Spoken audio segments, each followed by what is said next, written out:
live here at Old City Hall where the Moors have returned. Sir, do you have anything to say about this matter? Yeah. Love, truth, peace, freedom, and justice. Yep. Sir, what do you have to say? I just want to put it on the record. I'm not ready. Yeah, what he said. Moor's life matters.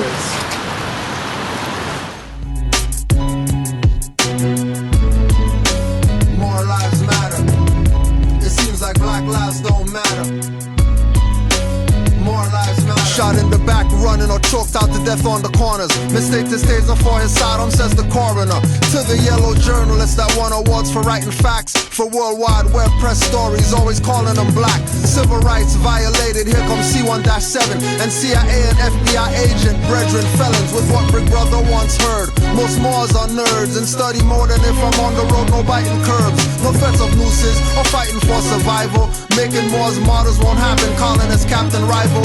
Inquisitionists, governors and secretaries of state got stateless on their tables like ribeye steak. With no care, blood dripping, they eat blacks rare. Foreigners wearing 6-point badges, pretending they're heirs to the vastness estate Mughri Balaksa. Stateless blood flow past a horse's brow, I swear it's agua. Demons thirst quench, stealing pioneers and organs. Psychiatry, death industry, to start selling black orphans. And half-closed coffins, cause legs are missing. Killing stateless people, cancer won't even see remission.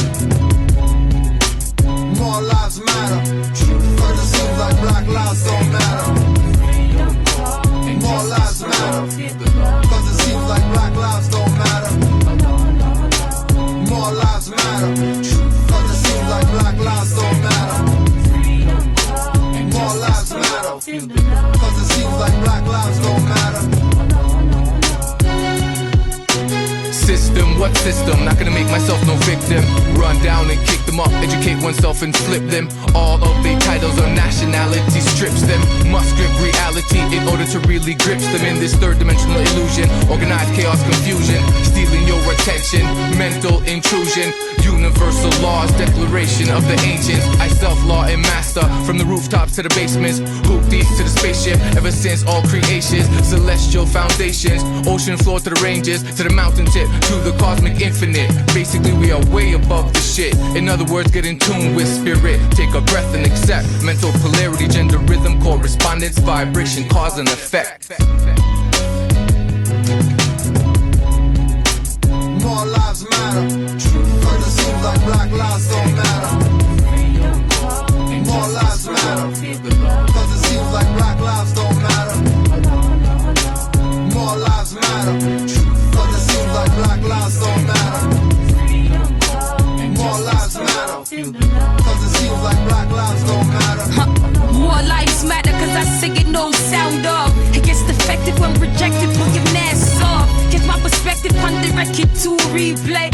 On the news that on replay until they wanna cast off. Bury them, on to the next one. Enough of them are gunning down.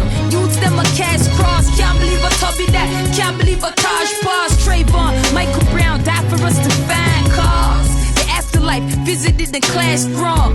Who they really wanna see with the crown on high and the garbs on free? I am free and you're no business but your land or your country to seek your inalienable rights. The insatiable delight of knowing thyself and bringing all injustice to light. For the fight, it's your plight, make your sight for the bright. I'm the mic in the night, foresight for you to realize that, huh? More lives matter, but it seems like black lives don't matter.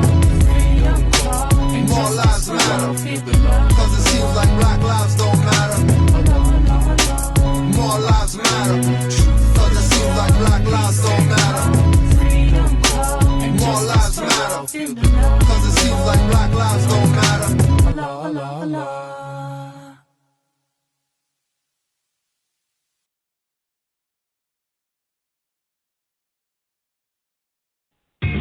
So it's gonna get you in. What? What? I'm rocking. Who says we ain't in the building? Who says we ain't in the building? We the Moorish master masons, architects for your children. Reppin' Friday 30s like Jason without the killing. But we promote life, oh, it's all about the feeling. And we invoke light, yo, we them light beings. So you might see him on the block getting his potion. Might be talking to cops, giving them caution. Occasionally wearing his fez when he's walking. See the turning heads, whispering, gawking. But he's locked in, and he's zoned out while we box in our own house. We study the mystics, the adepts, the magi. Wisdom of the ancients can all calcify as possible mission. Free mental numbness, extract the substance, rid minds of darkness. Use the source, don't care what some purport. As we know by being told, man knows not. Many before the cross, souls God bought. Placed in the devil's hands, ruling the seven lands. Through dogma rituals, Negro spirituals. Brainwash subliminal, keep thinking to a minimal. They still criminal, in a world digital so pitiful. Mental survival so critical, it's visible. Can you see past righteous blocks? Hashtag zombies with waves of cyber thoughts. No need for cell phones, they speak through soft arms. It's nothing for alarm, chips and forearms. Wind, brass, and bass, such a beautiful serenade. Women feeding me grapes, I'm feeding the enemy serenade. Whether the sky is clear or gray, rain when you hear it fake, giving life to seed. Speaking to who not here today. Show you the future in a glimpse. And always look to these holes like hallucinary pimps. Sun walked the desert, been more of a since I found God. Look back, used to see his cringe. Forget being a prince, I'm a G. OD, grown man, no Jody. Deny you don't know me. Don't make me tap into the old me. That's like a couple hundred years. Walk around town with a couple hundred peers and release the peace of fears. The sun gon' shine for what fears? This young brother here just trying to get his third eye clear. This deep, Moors don't sleep. Invest in your mind and body and unleash. Real life rap, spitting over tracks. Conscious thinking and living and then attack. This deep, Moors don't sleep. Invest in your mind and body and unleash. Real life rap, spitting over tracks. Conscious thinking and living and then attack. So as the moon sets, the sun takes its place. The spoons on blocks, inspire spots, fill spaces. Peel back, rats, who got cases? Fire stain the corridors of flemo faces. Game changers, rule benders, and no pretenders. Style benders, channel my vibe through the vibrant optic lenses. Send a message to our veterans. Soldiers up and get it in. We on our birds, we emerge subliminal being.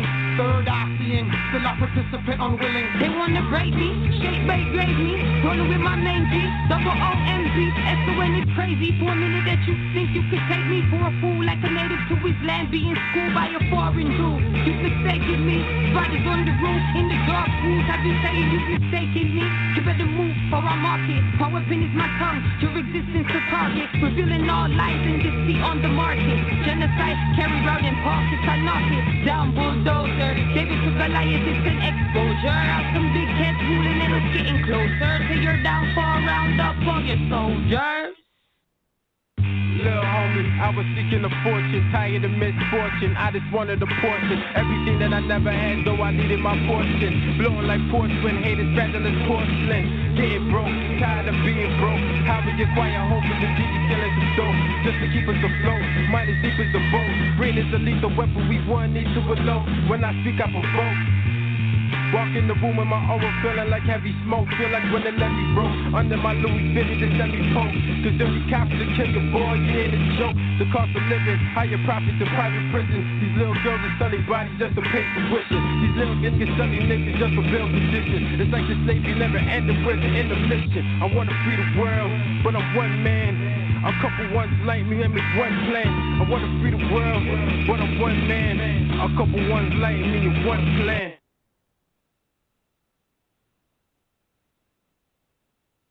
Peace and love. I am Ms. Raheem. I left L. We back. MHHS, eyes wide open, sons of Allah. I'm here with the brethren, Greshi, Kujo, Awo, L. Peace and love, noble. Islam. Peace and love to all the Moors. Exactly. It's great. We back here for the first Sons of Allah broadcast for the 2017 Gregorian calendar. And so far, this year has been interesting. You know, we're in some interesting times. But I have to say, you know, music is powerful, and I'm definitely feeling the New Wisdom of the Womb album. that right there is definitely classic, in my humble opinion. But I'm pretty sure many others will agree. Once you let that sink into your eardrums, that's a very great piece of work. And that track, that's the Mission Never Impossible. You should see me right now. I got my dumbbells out, for that track right there. The thing is, is beautiful.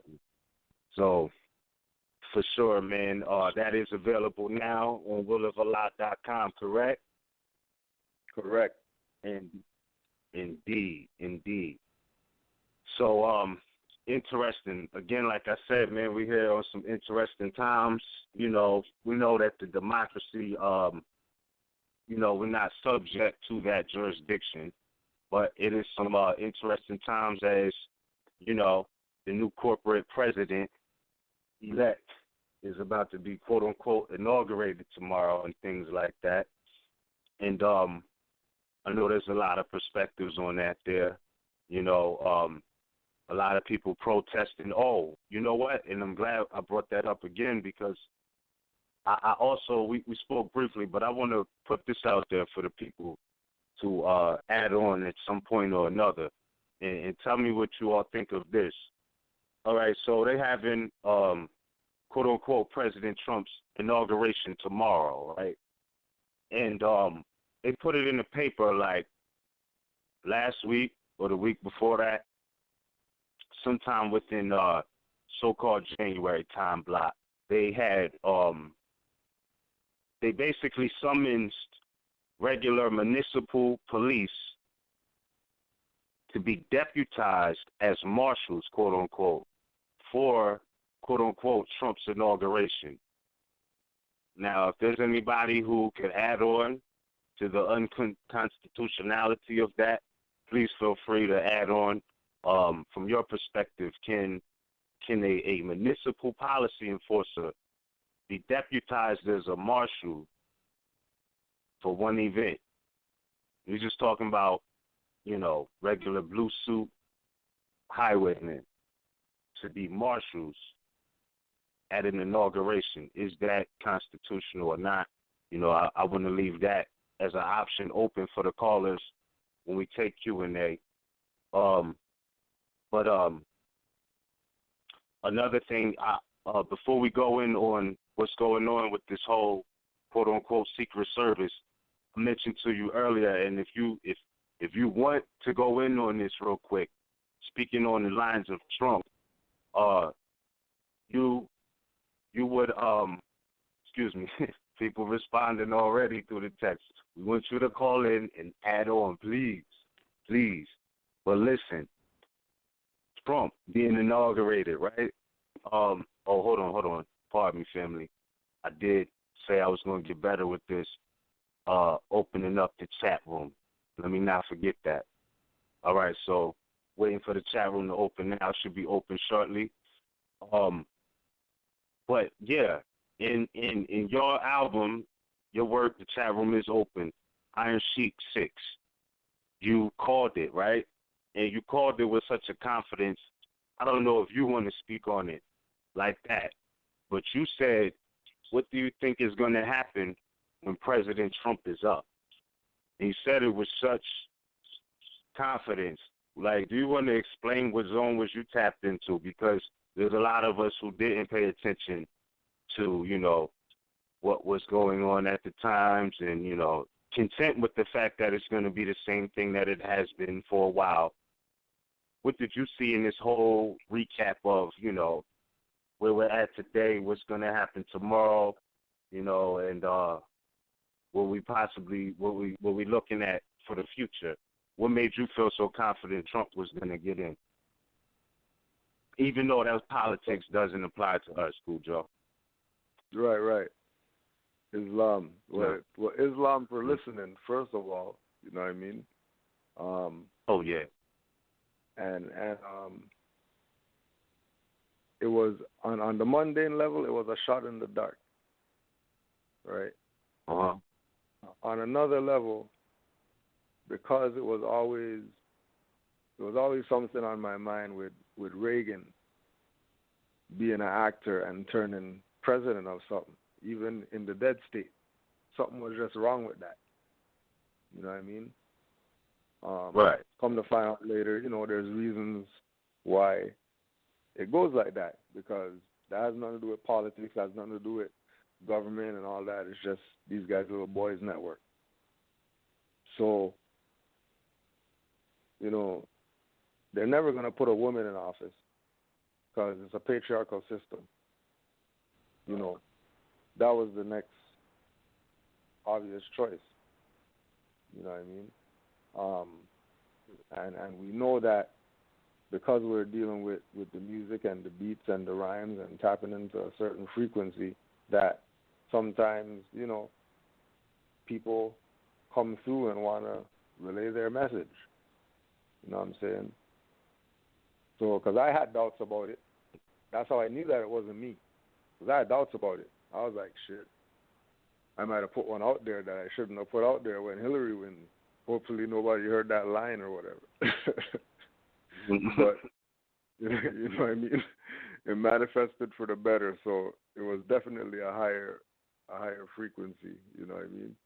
That, use the element, to get the message out there prior, to put it in the ethers.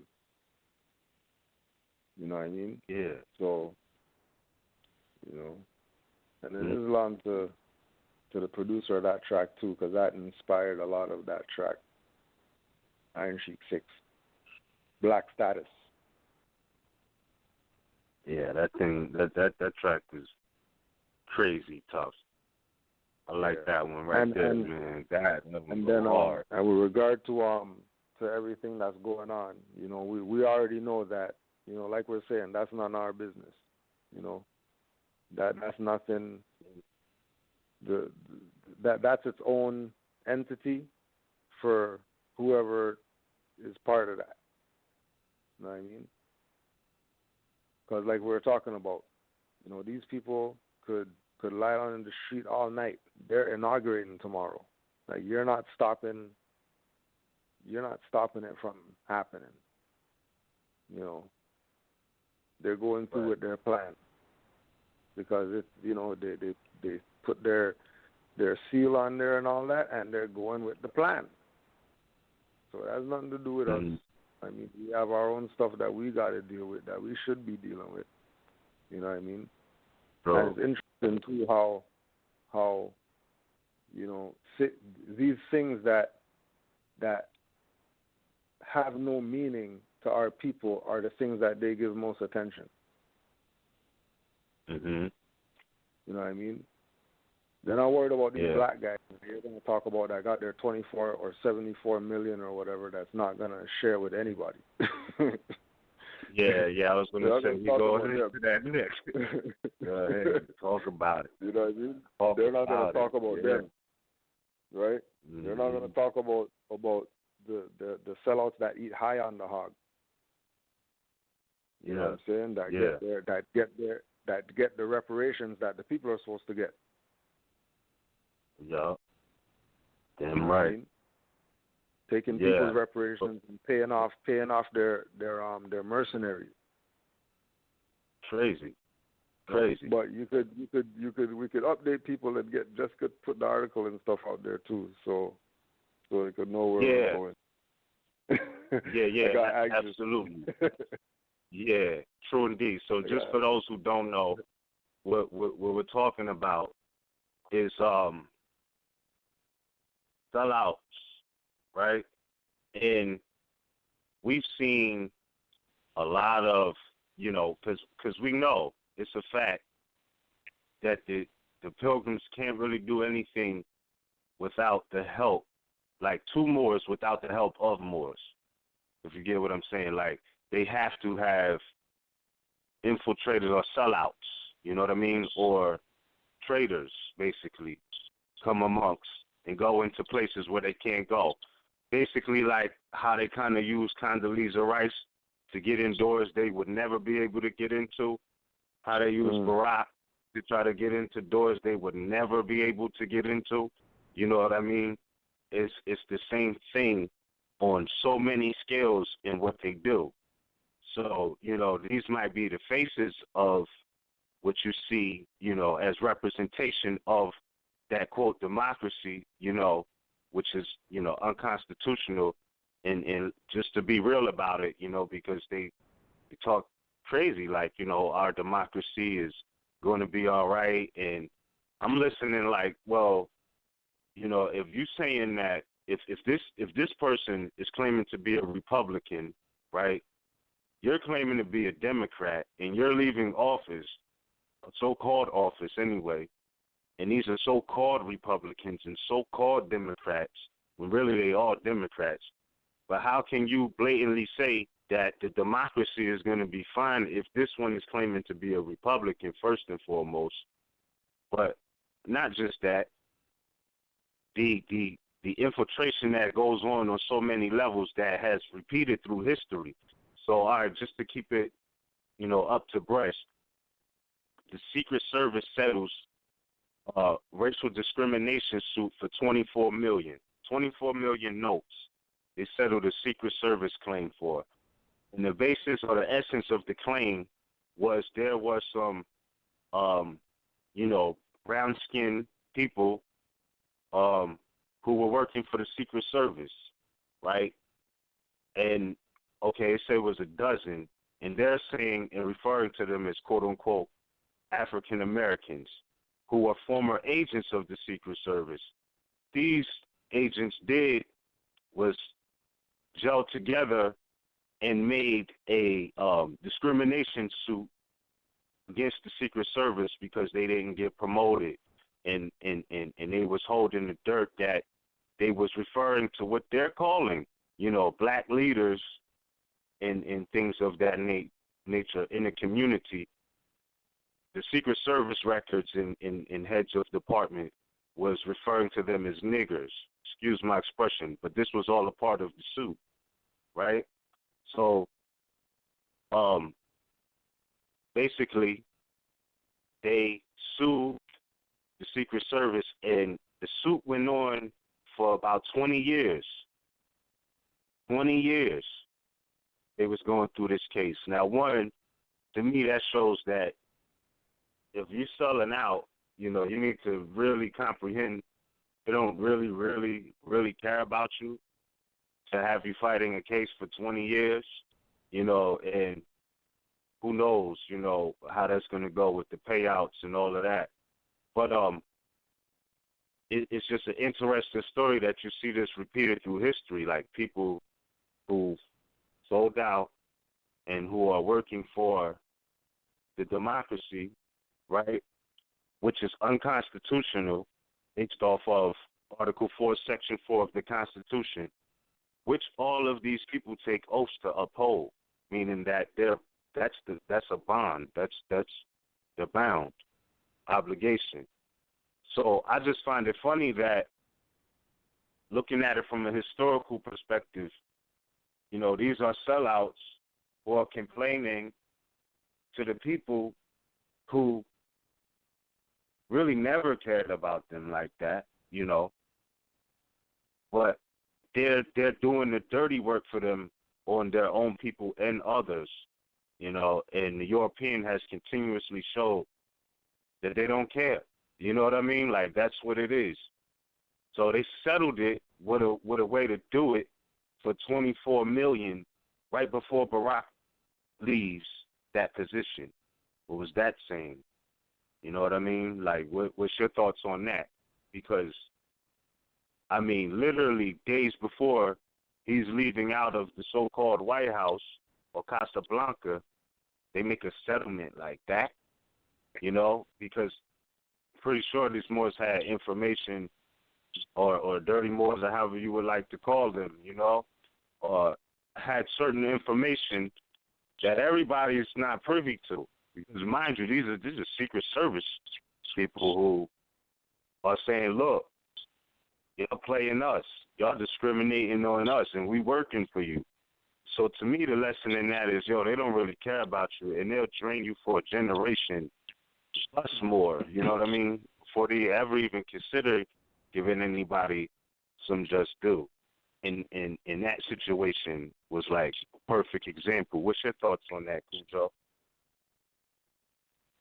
Well, when you were speaking about the historical perspective, what came to my mind was the quote-unquote black overseer. Yeah. Who was that same Secret Service guy, right? The same Secret Service guy who, you know what I mean, would sometime have to dish out on his own. You know, other times he's sneaking around trying to get intel from the weak-minded slaves and stuff like that who, you know what I mean, are just on the plantation. You know what I mean? Same infiltration stuff that we're talking about. You know, so it's a theme in, because remember, King Alfred Plan already dropped the ball on all these guys. Any black guys that work for the democracy are agents. Any black guys. Any black guys that have any type of connection to the democracy, want to take picture with new president and stuff like that, they're working for the other side. Don't think because they wear aunts and stuff like that, they're on some liberate their people. Because if they're really about liberating their people, that 24 million that they're getting for them being called nigger, they would have helped all these other people who are dead right now, who got called nigger while they're getting choked out, and help them win some money and get a lawsuit or whatever. So these people are just working the game. You know, they play it just like you're saying, play the black game right before Barack leaves. They give the little European boy there sentenced to death, and they give these guys 24 million, and then they balance the books. Because that's the two extremes right there. You know what I mean? Right? All these so-called people who've been shot up or whatever by highwaymen, nothing happened. Right? To those European so-called officers. Right? Nothing happened to them. They got slapped on the wrist or whatever. But this European murders 9 people in a church or whatever, he's getting death. Yeah. Right? And it comes back to the same thing, you know. You're part of the brotherhood, protect your own. You know, don't forget. Right. Dylan himself was a pawn. He was a pawn from the start. He was like Kanye's mom. That's why Kanye could be next to Donald Trump right now. Right. Everybody did their ritual. Right? Kevin Hart did the skirt. He's it right now. Even though he sucks. Right?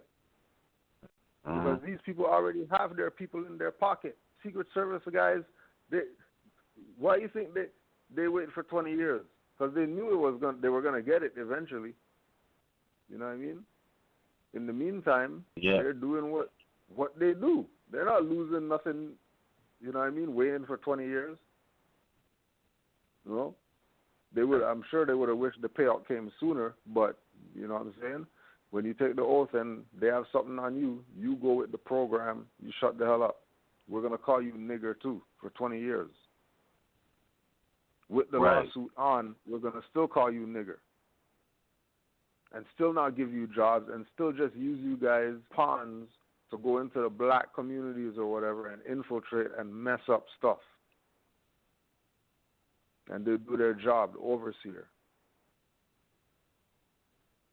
Yeah, that's crazy. Playing their position. Right? And then don't forget, KRS told you, black cop. You still didn't listen. Still don't get it. Real talk. Told you the black cop's the guy. That's the same Secret Service guys that KRS talks about. The black cop guys. It's the same guys. That boys in the hood too.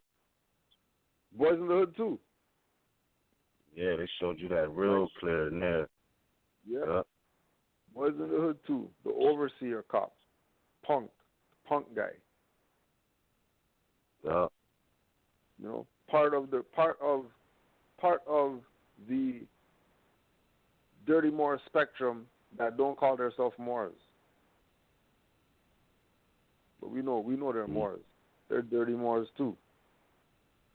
Don't think that they're, you know, dirty black guys or because you say overseer or whatever. They're also dirty Moors. The Secret Service guys who just did racial discrimination lawsuit probably had a lawyer, officer of the court work for them to get whatever and all that, which is all just part of the game to make stuff look good because, you know, they waited 20 years. Like, what do you mean you're waiting 20 years for 24 mil? 20 years for 24 mil? 20 years, 24 mil. These guys get basketball contract triple that. True. They talking about they got something. Yeah, but they had to break it up between different people. So, you know, because it was a class action lawsuit. Right. It was a class action lawsuit. Yep. Dozens former agents, 24 million in the settlement of a class action lawsuit accusing the agency of systematic discrimination. It says ending more than 16 years of contentious litigation. Okay, so yeah, it's been 16 years. 16 years. It says 8 of the 10 original plaintiffs in the 2000 case could receive as much as $300,000 under terms of the settlement, which was filed Tuesday in U.S. District Court in Washington, D.C. So this was in a district court. The suit was certified as a class action in 2013, covering nearly 100 former agents who alleged that the Secret Service promoted quote-unquote white agents over qualified quote-unquote black agents. But that's the whole thing, man. Like, they dealing with family. Like, they don't care. Like, they like, yo, of course we're going to put our brother, their blood brother, like, you know what I mean? Or uncle or their cousin or their, you know, nephew. They're putting it in the position first because I don't know where Moore's lost it at, you know what I mean? But, like, there's always been a distinguishment between the pale-skinned nations of Europe and Moors. Now, the sad part to me is that certain Moors may not recognize that. Like, that's what they're putting their energy into.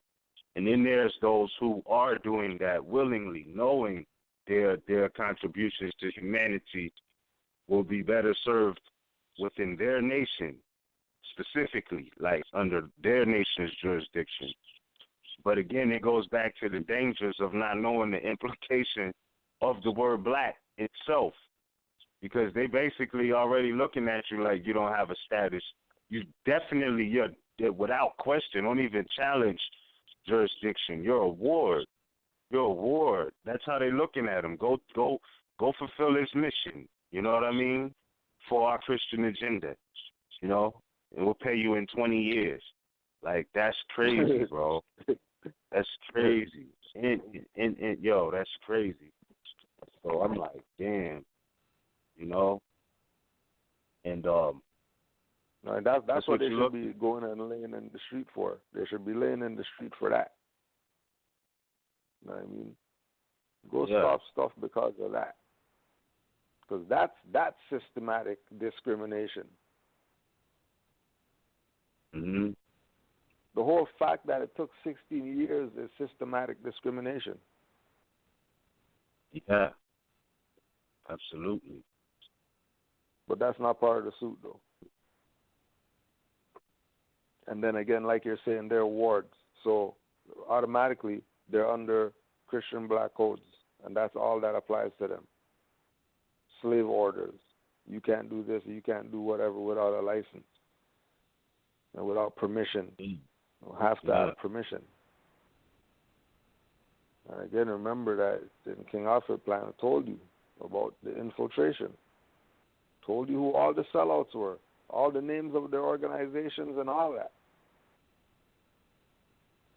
Mm-hmm. Told you about the ones that are going to take that take government posts, that they're agents. The ones that you think are working in your favor because they are a politician, blah, blah, whatever, they're agents. They work for the other side. Yeah. And they're, you know, they might intentionally have a good heart and try to help, but you're not changing democracy. Like a democracy is what it is. Family first, mob rule, mafia rule. Yeah. Family first. Family before anybody. You know what I mean? These are things that, you know, they adopted from us. Yeah. Absolutely. That our family was so tight. Our family is so tight that for them to pass the whatever to come talk to me, my cousin's the one who has the place getting raided when these people's ships come in. And they're working a deal with him to come talk to me.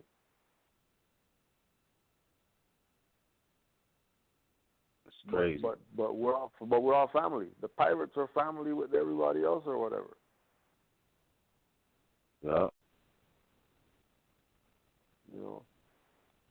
Yeah. And this goes back really far, bro. Like really far. When you look at it, you always had those who just like, and I don't know. I mean, there's a lot of people to this day who still hold contrary views or let me say, opposing views to this concept. Like, and it's crazy because, you know, 2017 Gregorian calendar anyway, you know, this is something that still has substance in conversation because, again, as we were speaking of before, like, Europeans were doing them and we were doing us, and we were doing well while we was doing us. And it's like, and so were they. Yeah. But see, the thing is, when they came to the land of milk and honey, in other words, North America, right, it was certain things they could not do without us. Again, pointing out the fact that they had to have our help to complete the mission, man, because, like, if you look at it like this. Again, these places that have, like, old plantations that are still running today, they take pride in being farmers. Like, you know what I mean? Like, quote-unquote farmers, proud farmers. That's what they say they're doing present day. Like, that's the industry that they're into. It's farming and harvesting different crops at different times of the year. Again, the Shirley plantation is 800 acres, and they, you know, are harvesting so many different crops off the land. But again, these were plantations where people were subjected at one point. Now, my thing was this. We was always doing us, and correlating back to this 24 million settlement with those of us who, again, decided that they had to help the Pilgrim or the European in their mission, you know, looking at it from a historical point, it reminds me of Squanto or Tisquantum, you know. This was the Aboriginal of North America, you know, in the area that they call New England today. He was the one who played translator between the Englishmen and the Moors of North America.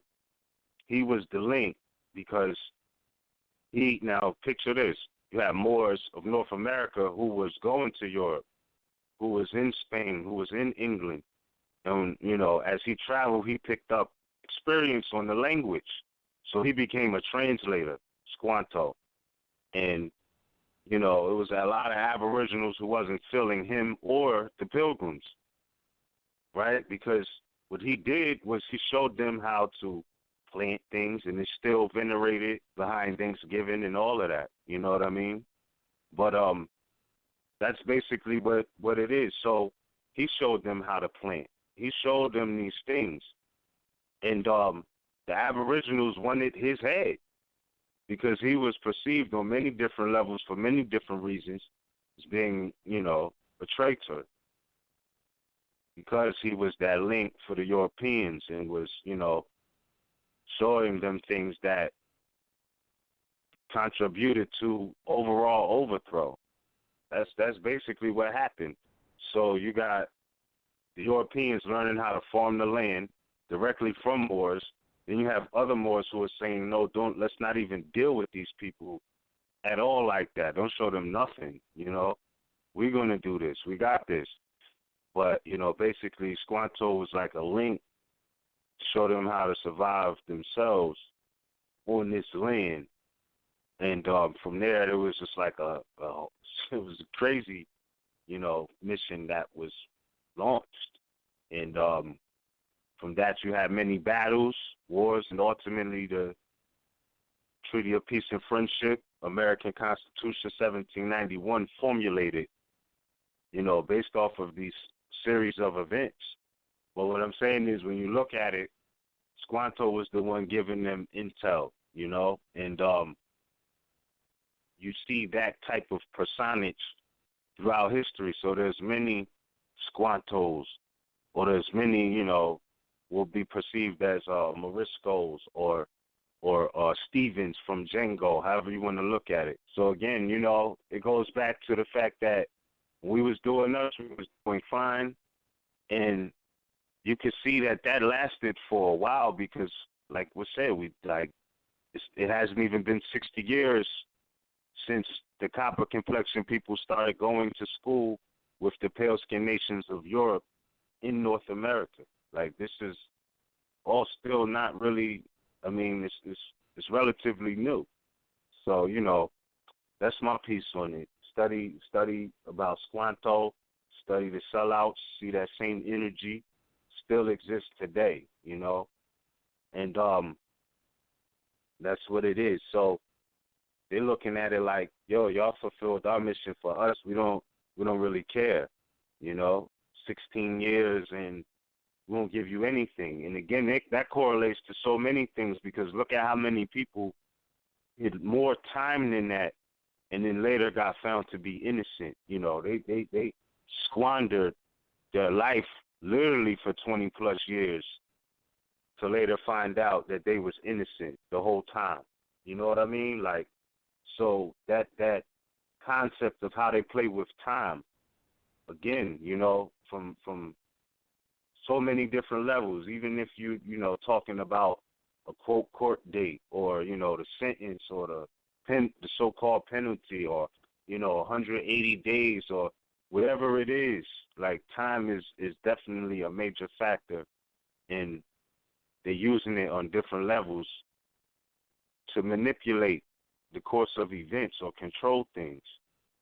So, you know, that's basically what you're looking at. That's basically what you're looking at. It's just them knowing how to manipulate time.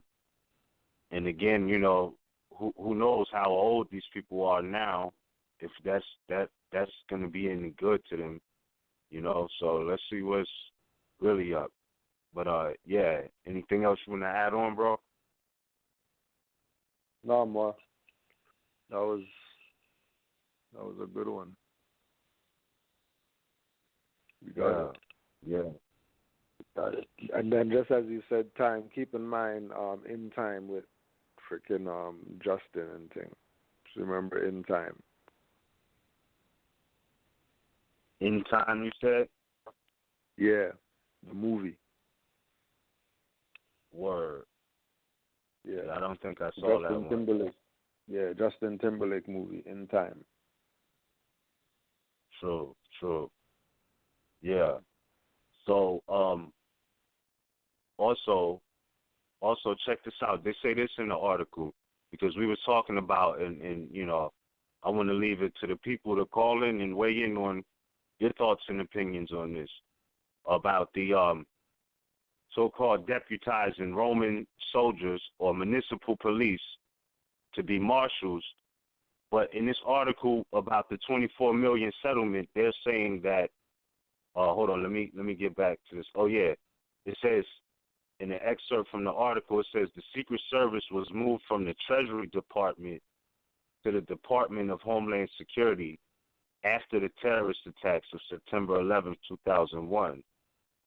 So I'm looking at this. I'm saying, are they saying that, hold on, are they saying that the Secret Service is now, or was dealing with the Treasury Department, but now is the Department of Homeland Security? Because the Department of Homeland Security is very modern. Like, it came about in the 21st century. So, you know, and I'm not saying that it's constitutional. Constitutional.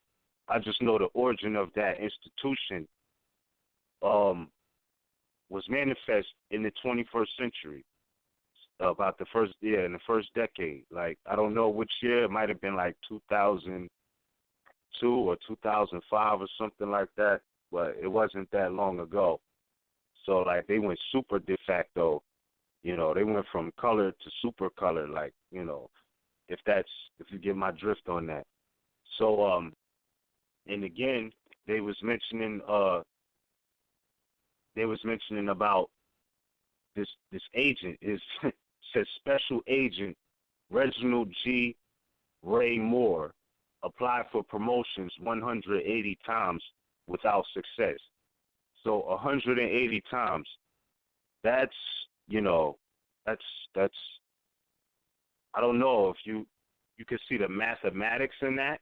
Like, you know, 180, you know what that's dealing with, you know, opposition or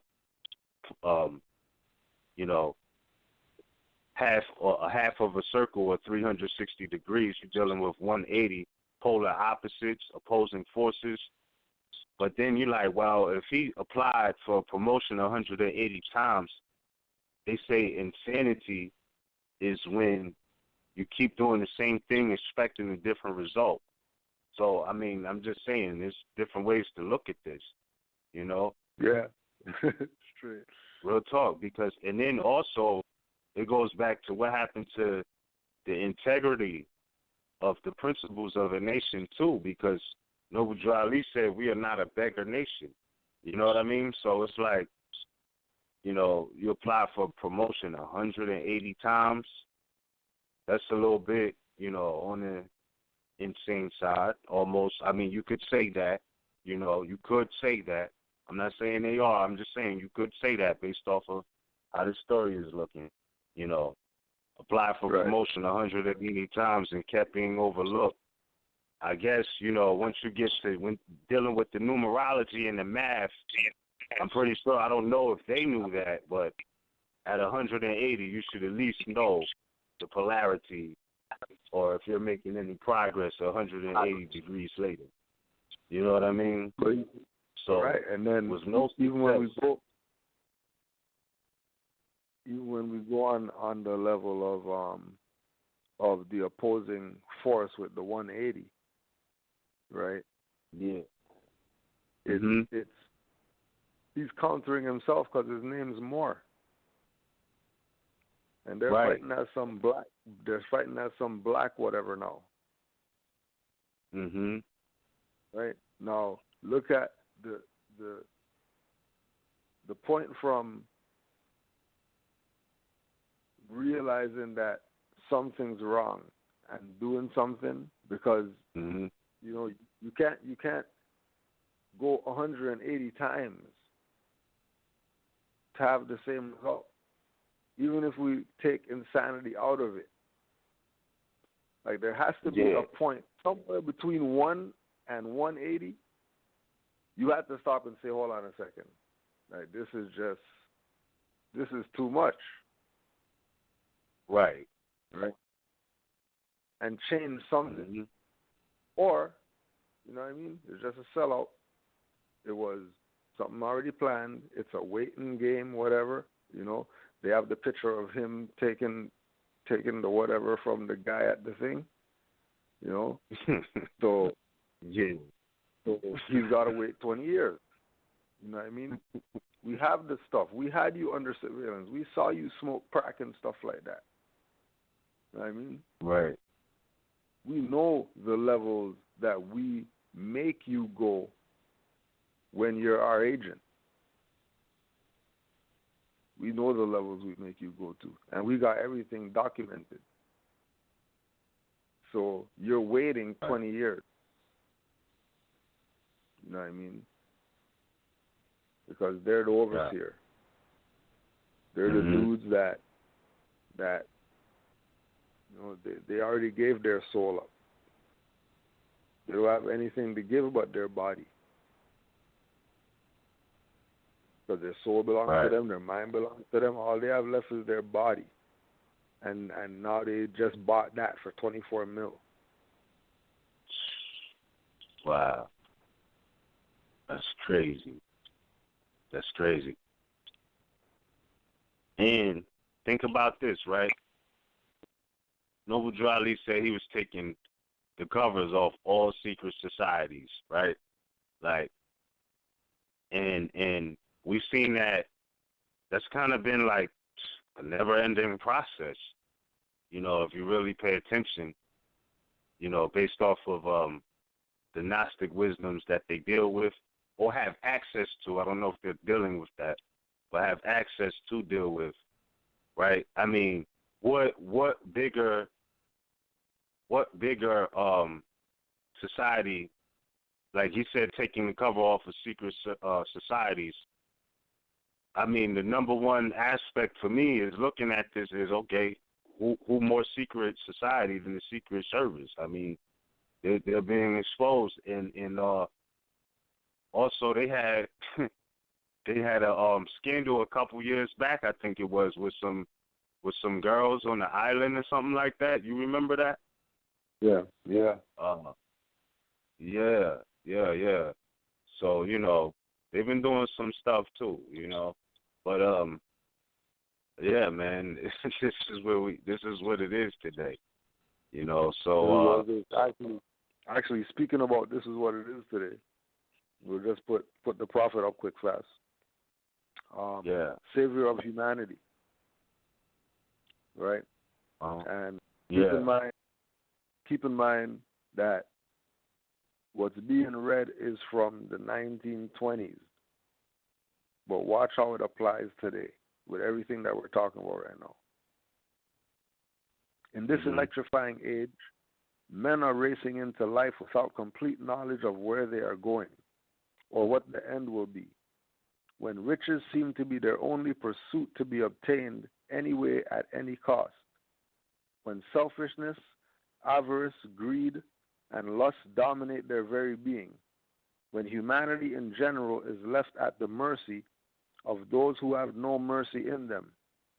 It is truly wonderful and astounding to see one come into this mad human drama for the sole purpose of saving humanity, losing all sight on those things worldly and yielding absolutely to a cause higher than has ever been attained. This picture is the likeness of Prophet Noble Drew Ali, who is serving humanity, coming as he does with a message for the nations in somewhat the same manner as did Yahshua, Muhammad, Buddha, Confucius, and other prophets of their day. Only things of this prophet's day differ from the ills of the days of the past, and yet the remedy for the ills of today is about the same as the remedies for the days past, all turning about the pivot love for humanity. Humanity must be lifted from the wholesome depths of poverty, misery, and suffering on the solid rock of salvation.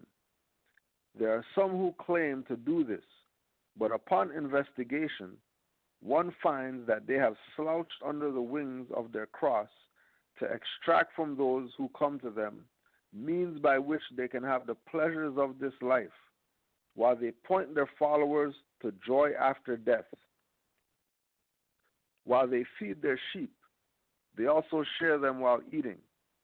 At the close of the day, the master will be heard to tell them, "You have your reward, get thee hence." Rare is it that you find a real prophet whose mission is the salvation of the nations. The land is full of false prophets whose mission is to fleece the people. The time was and now is that there should come into the land a prophet in the likeness of his brothers to redeem them from sin and slavery. Truly this prophet is Noble Drew Ali, is the man, bringing with him the message of love, truth, peace, freedom, and justice, which alone can save the nation. Like the coming of Yahshua, he does not come from the elect, nor the rich, nor the mighty in worldly power, but all power is given unto him to do good. The power is from Allah. It will be his works that will make men of every nation accept the truth that he brings. It will be through his teachings that the nations of the earth will understand the will of the Master. It will be through him that peace on earth and goodwill to all men shall come. It will be through his work that humanity will be brought from the slime of life and placed on the solid rock of salvation. So in this age with all this stuff going on, all these things happening, you know what I mean? We have to keep in mind that we as Moors were presented with what we need to save ourselves. Yeah. Right? And we're doing that under the direction of what the Prophet laid down.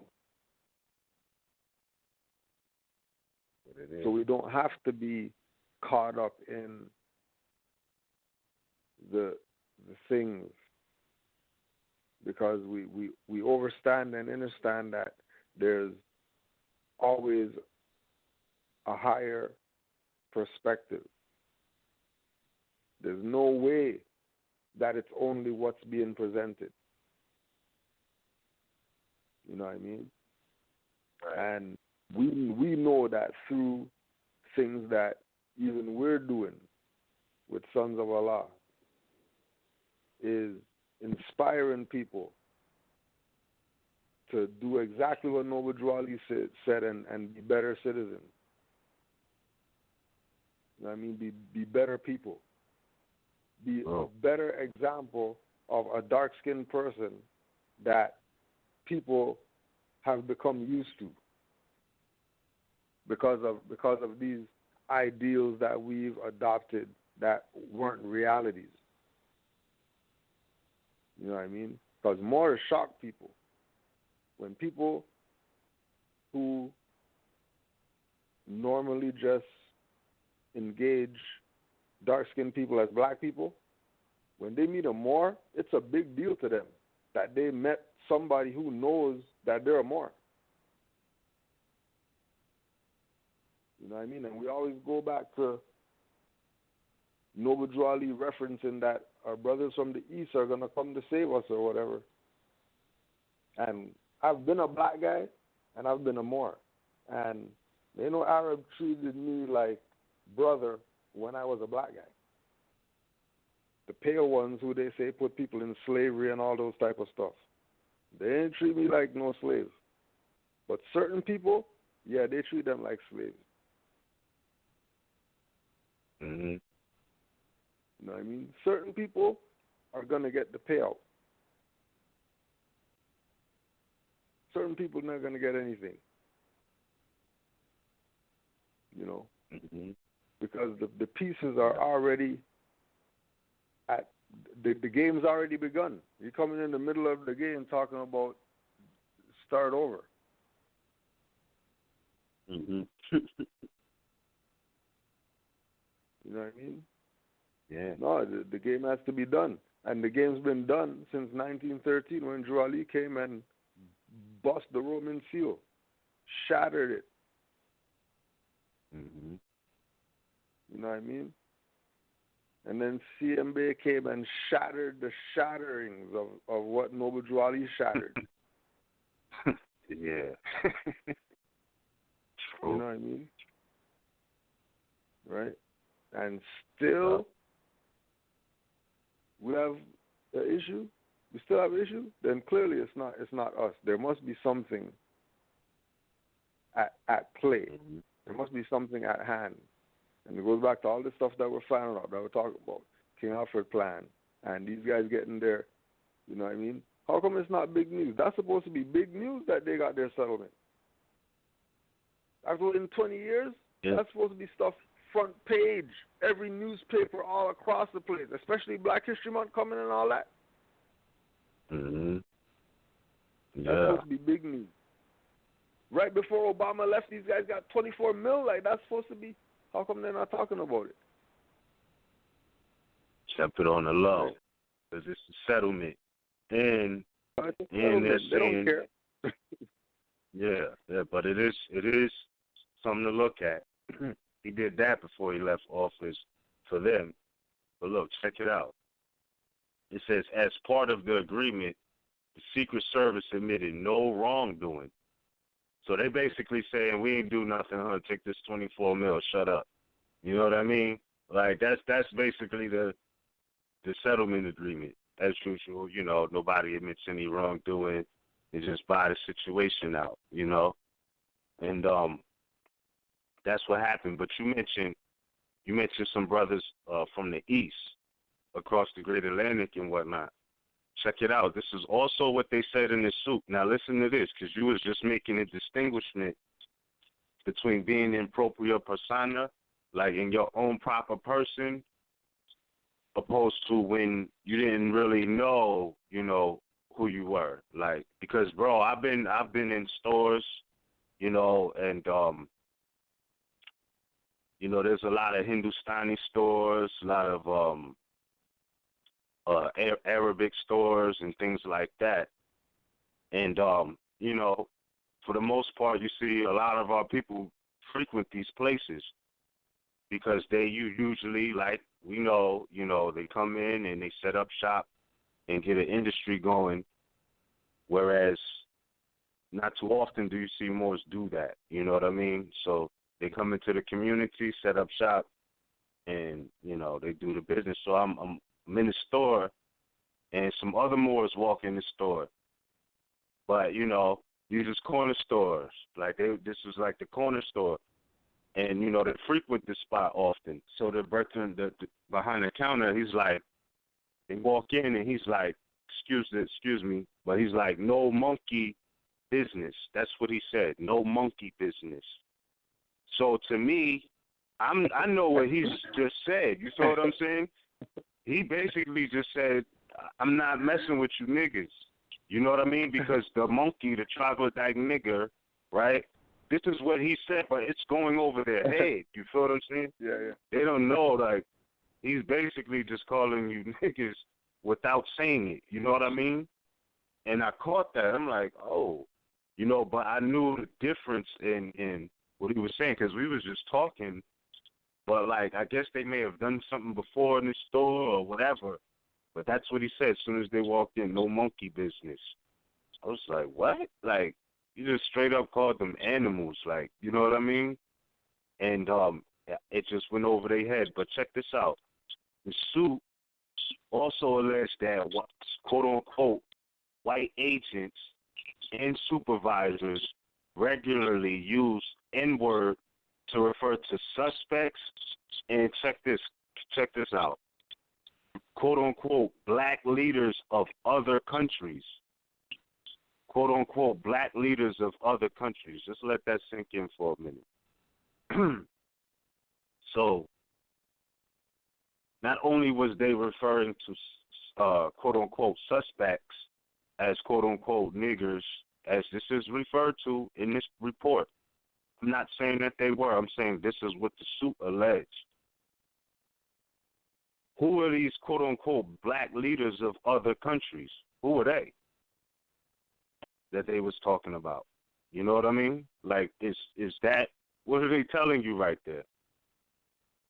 Now, we know we're not Negroes, blacks, and colors. But if these are brown-skinned people and they got the status of black, who are these other people that was like them, quote-unquote, with this status or this descriptive term being used to refer to them as black of other countries, though. So they're not even talking about in America. They're telling you this people that they're talking about are in other countries. Which countries were those? Right now, okay. So this is how much they know. Because remember, we're talking about the Secret Service guys, right? Mm-hmm. We're talking about Secret Service guys. The Secret Service guys are making claims that it's not just them, but there's black guys in other countries that are going through this discrimination as well. Right? Okay. Yeah. So let's just put it on the record. King Alfred Plan, Combined Memo, Department of Justice, Federal Bureau of Investigation, Central Intelligence Agency. There are 12 major minority organizations, and all are familiar to the 22 million. Dossiers have been compiled on the leaders of the organizations and can be studied in Washington. The material contained in many of the dossiers and our threat to reveal that material has considerably held in check the activities of some of the leaders. Leaders who do not have such usable material in their dossiers have been approached to take government posts, mostly as ambassadors and primarily in African countries. There it is, right there. So there's the black guys. Right. Who are here, but are trying to put themselves, they're trying to use them to put them in the suit, but they're not here. They're somewhere else.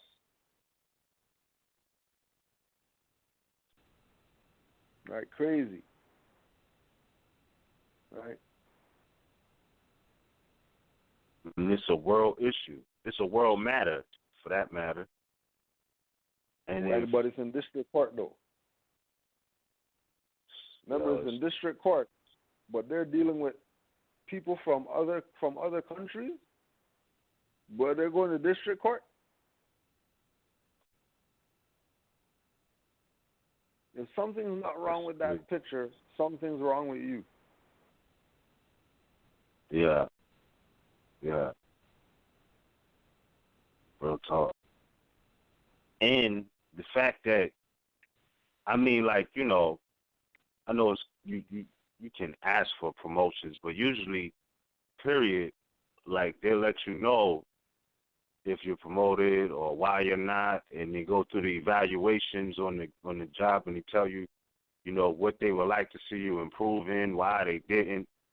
But to ask 180 times, bruh, that's on the line of the beggar nation. Remember Noble Drew Ali said, we are not a beggar nation? Like, that's basically saying, Master, I whip these people metaphysically 100 times. Can I get a raise? Like, you know what I mean? And like, nah, keep doing it. You know what I mean? With another 16 years. Like, no, real talk though. But look, they sent them spinning on a whole nother cycle of wardship because they instituted the suit in 2016. I mean, 2000. They instituted the suit in 2000, right? 2016 just went gone. And here we are, the beginning of 2017, Gregorian calendar, might I add, please. Gregorian calendar time blocks. We're just talking for general purposes. So we're here, meaning a whole full 16 years passed. A whole full 16 years passed. But when you look at wardship, right, this is what I'm saying. They just put them through a whole nother wardship cycle. Because the female was able to inherit at 16 and the male 21. So they just put them through a whole nother time block of wardship. You get what I'm saying? Like, because this is where they was able, like that time cycle was a wardship cycle. 16. Right. Still dealing with 6 + 1 is 7. Right? So, like, it's math all in that, you know, speaks for itself if you know how to look at the substance of what's going on, time frames, timeline, numerology, dates, right before so-called Obama leaves the so-called White House or Casablanca for President-elect, the CEO, Donald Trump, corporations, legacy built off the back of Muslims. And this is another thing I want to know, too, you know, for when we do take calls. Like, what's really, like, there's so many people that are literally leaving the country or have left the country, left the continent before Trump gets in or got in. Now, I'm like, you know, I remember reading certain scriptures in the Quran speaking about if a plague enters your town, don't flee your town, you know, you guys stand your ground. So I'm like, is it that serious? Like, what's the word? I'm not trying to be oblivious. Trump has said some things I didn't respect at all. But, like, what's the worst thing he said to make you feel like you have to run from your homeland? Like, why are people feeling like they got to run from their roots? Or do you think it goes back to lack of knowledge of their connection to this land, thus trying to take roots in other lands? Like, I mean, I don't know. Everybody might not have the answer. It's just something I can't really fathom of, like, why run, though? You know what I mean? We here. Like, we've been here. This been going on. You know, he's just saying it. Like, you know, it could get worse. It could get better. Who knows? You know, there's been so many presidents who made so many idle promises, so many idle threats, and all of these things. Because for real, when Obama first was getting in, you know, you couldn't tell anybody who had faith in that time frame, in that period, that change wasn't here, like it wasn't coming. And he did say some things that specifically was keywords for Moors, especially that speech in Cairo. But look at how much stuff didn't come into fruition and how many presidents that's been with. You know what I mean? And I'm not knocking nothing. I'm just saying, let's be for real. How many presidents didn't do what they said they was going to do? And, like, you know, what makes this different? I don't know. But, you know, it's just something to think about. Because I'm like, you know, when he started talking crazy about Muslims, I'm like, who is he fooling, though? Again, who is he fooling when he had the Trump Taj Mahal, which, again, is a Muslim mausoleum?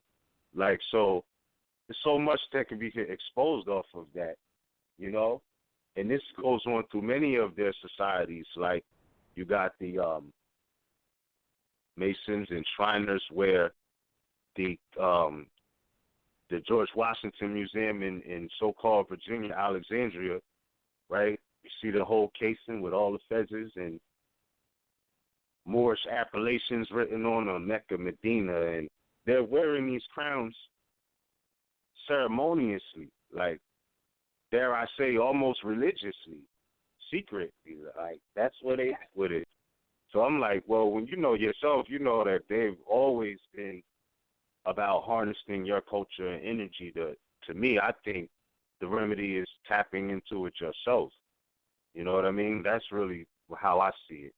I don't know, but, you know, just my point of view. I don't endorse or, you know, I'm not happy he's getting in, you know, or anything like that. I'm just like, I don't see a reason to run or leave the continent. Like, the best place on earth that, you know, I know of, North America. Could be wrong. That could just be my opinion, but, you know, it is what it is. So, yeah, Moore, what's your thoughts on that? Yo, like, it's like the Liberia and all that type of stuff. You know, where you going? You know. Yeah. Because, you know, when you check too, those that are leaving, mainly are European. Yeah. You know what I mean? Like Asiatics not going back anywhere because they already know they can't go to the continent like that unless it's Right. Because then the people there are looking at them like they don't know what's up. That's why you coming all the way over here, talking about your home, your back home in Africa. Yeah. When there's reference of over here being Morocco, which is North Africa. Yeah. And Trump in the Casablanca. Right? Trump in Casablanca, though. Like, literally. Who else is going to be in there? You know what I mean? And they're going to do what? Just like you said. They're going to have their little promises that they make. He's in. Now we'll see what plays out. But to leave or whatever, I don't know about all that. Yeah. That's a little extreme. That's a little extreme. Yeah. Talk about going somewhere. Yeah. I'm like, this but is again, time. people who are foreigners, they have somewhere to go to. So leaving is not really, they're not really uprooting themselves if they leave. Absolutely. And again, though, too, I mean, it's crazy because it's just totally insanity with the whole thing of, Mexicans building a wall and all of this here. Like, this is major as far as a key in teaching, because of the historical aspect of a Mexum, or what they call in Mexico today, which what they call in California, Texas, New Mexico, Arizona, Utah, Nevada, all of these so-called places, was all Mexico or Mexum, or is, if you really want to get it, So, again, man, it's just that to the time of natural law is what it is, and Constitution, excuse me, not to throw anything out.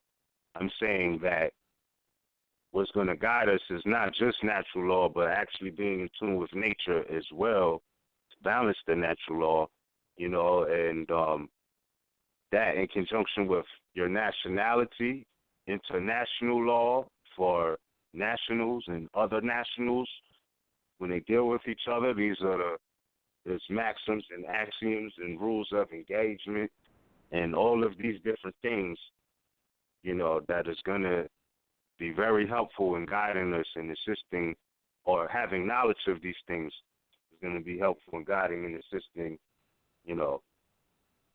us out of this de facto aspect, if you will, because, I mean, the prophecy has been made that regardless of what, like, meaning no matter what, everything is going to be back in the hands of the Asiatics, the copper complexion people, the brown skinned people, the original people, right? Like, this is what we're looking at. So, like, even with all of this going on, we were speaking last night, and Elder said, well, they're making plans, but one thing that never changed is the creator plans best. So, again, going back into that natural energy, natural law, tapping back into the source, and doing what we're here to do, because these are some interesting times. We see what's really good, but prophecies have been made and fulfilled, and it's odd that you had certain Moors try to come out at the end of Obama's second term and act like they're criticizing something, when if there was ever a time for them to do something, was these past 8 years. Real talk, you know. Not that we can't we can't never put a limit on when to get busy, but I'm just saying, you know, like the timing was there. The prophecy was fulfilled. That was a prophecy fulfilled. You feel what I'm saying? Like Obama being there was a prophecy fulfilled. So you know what I mean, and take advantage of that at all of its capacities. You know, that's crazy. It's crazy that more wasn't done. But it's sad because, no offense to anybody, you've seen so many artificial communities rack up on more rights than natural people, like, you know, that was dealing with the law of nature. And no disrespect, but it's true. You know what I mean? Like, so much crazy stuff happened. Like, that was staple natural law got totally disregarded for the sake of, you know, do it thy will, or the sake of the aspect of the marriage license having more financial gain to them.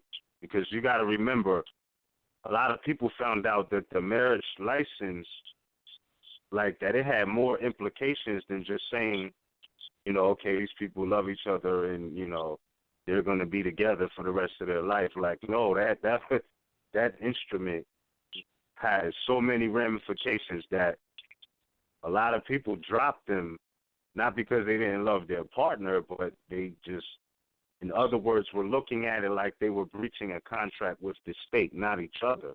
You get what I'm saying? Like, people went through all of that, found out that, okay, this was a scam. Like, you know what I mean? And it never had anything to do with actual love. And shout out to RVBey too, because I seen he just posted a video on that. I didn't get to watch the whole thing, but you know, these were key issues that got crumbled, and then, you know, they tried to rebuild it outside of natural law. So, you know, I don't know. It's just some amazing times. Like how you say, it just sound like wow. So I just, you know, see what happens with this term coming up. Real talk, you know. And then it was like, there was a lot of people who was looking at Obama like that was like with the Jesus Christ syndrome. And I'm not even trying to take shots at nobody, but it's true. Like they got Jesus Christ syndrome about it. And he was telling you from the rip, like, nah, we would have to make change together. You know what I'm saying? And it was like, they looked at him as the savior of humanity, and that's not what it was. You know, it wasn't that. And even on his second term, the Christian, the European society turned it up a notch. They turned it up a notch. They started bodying Moors left and right on the street. It was on the news like every day for Obama's second term. Like literally, every day that was the talk. Every other day. Weekly, that was the talk. Somebody else got shot. You know what I mean? And, like, they really just turned up.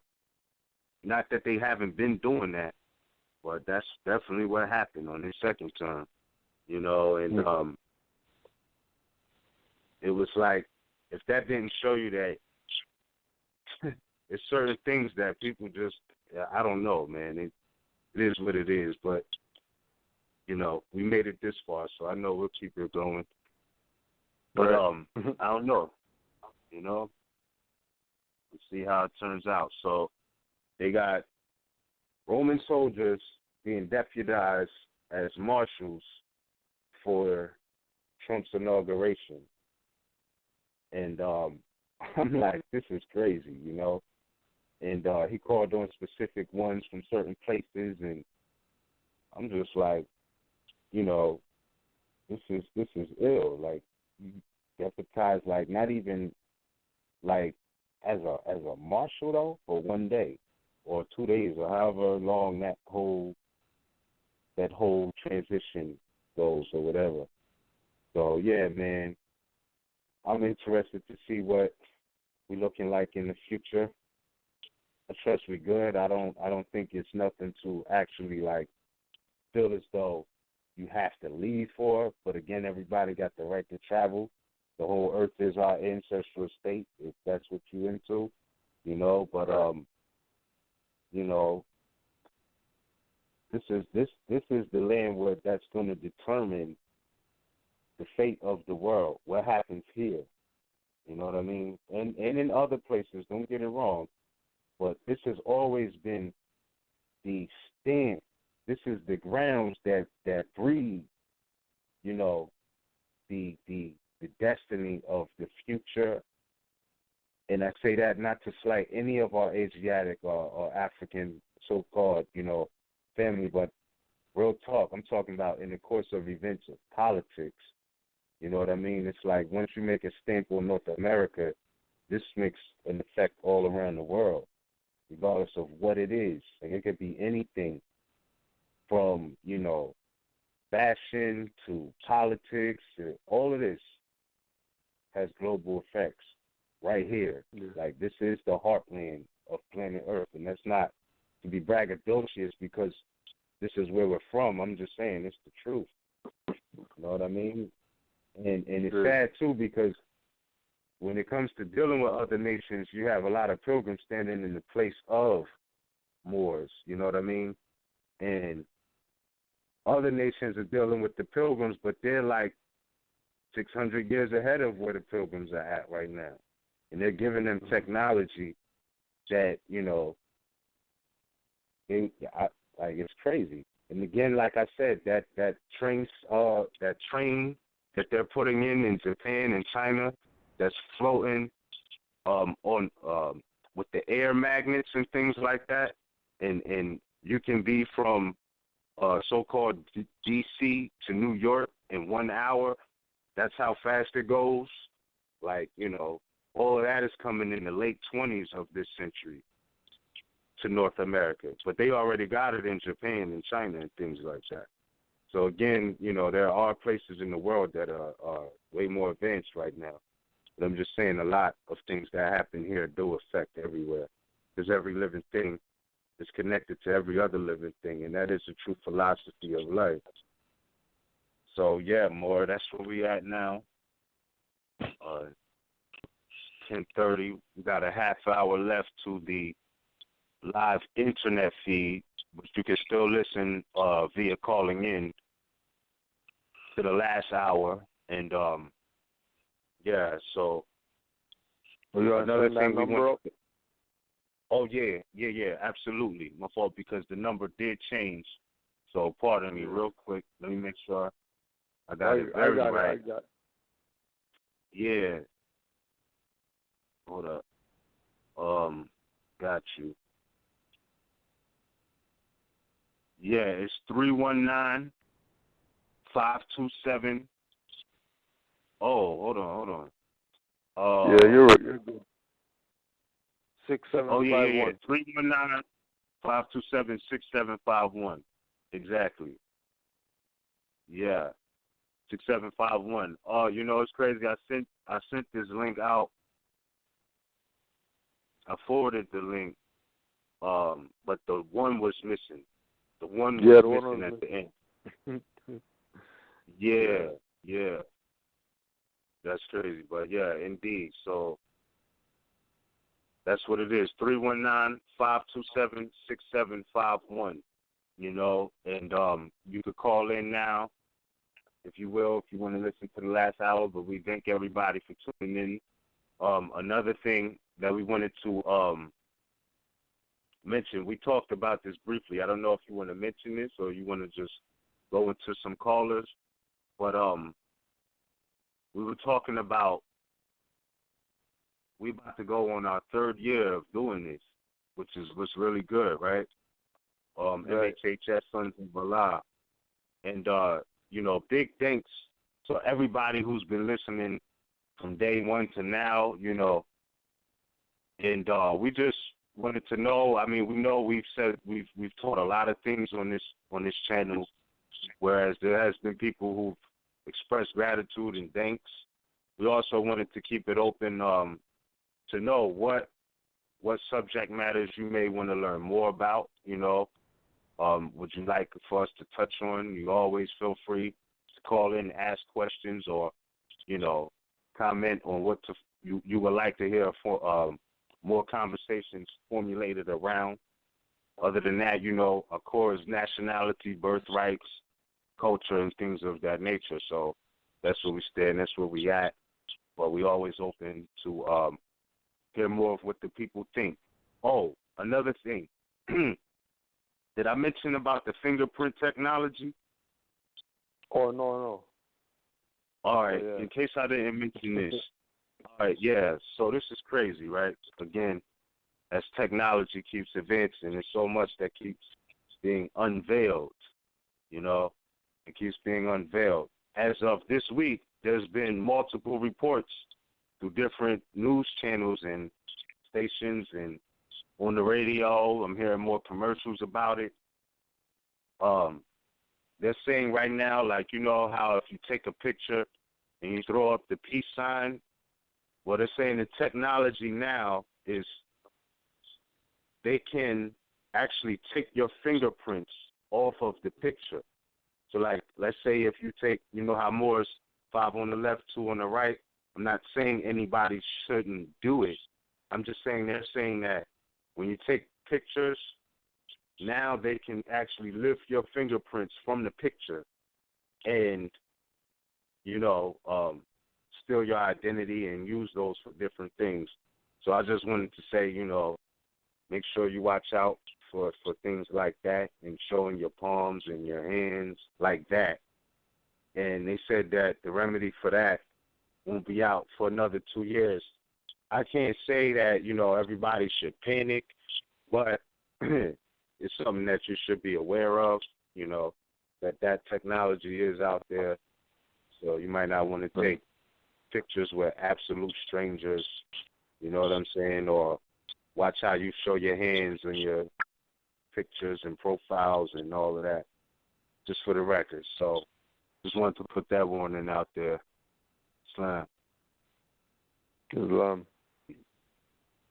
Indeed. So cool. We have a couple of hands up, bro. You want to go into some callers? You want to add on anything else? Yeah, we could go to the callers. Cool indeed. All right, so with that being said, caller 443-376. Islam, beloved. Peaceful greetings to you. I am Hassan RVBey at Northwestern Mexico. How's my family? Islam, more. All is well. Indeed. I was going to. I'm sorry. Go ahead. What were y'all saying? Nah, it's on you, bro. What's going on? You all right? Yeah, man. I'm actually good. I was going in on what you were talking about with the USA Today report. So I went and looked it up and did some real quick research on a few things that I saw in it that I thought was it looks like it's a bit of a message. So as I was reading the statement of Reginald Ray Moore, I looked up the origin of his name. His, Joseph Clancy, and Desmond Hogan, who represented the group, right? And some of the language in this report or his statement, first thing I wanted to point out was he calls himself a black agent.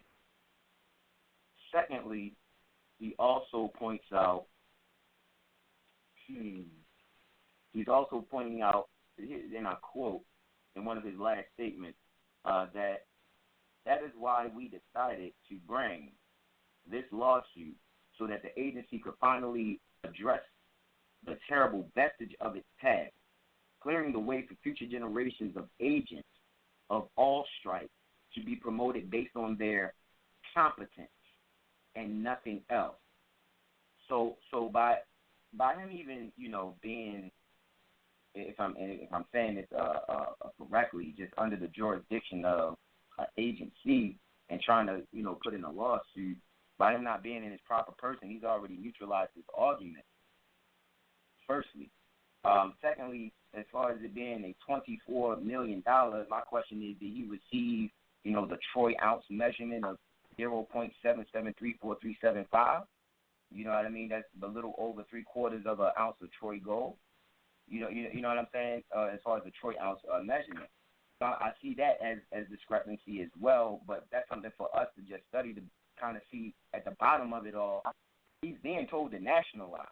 If you really analyze it, they're kind of telling him without telling him. But he's so in love, as it says in his statement, that him and the other quote-unquote black agents enjoy that. So in doing the etymology of his name, so to speak, Reginald is masculine proper name from Old High German, Reginald, literally, ruling with power. See Ray knowledge. Ray, beam of light, circa 1300 Old French, Ray, nominative, Rais, ray of the sun, spoke of the wheel. Gush, spurt, from Latin radius. Ray, spoke, staff, rod, see radius.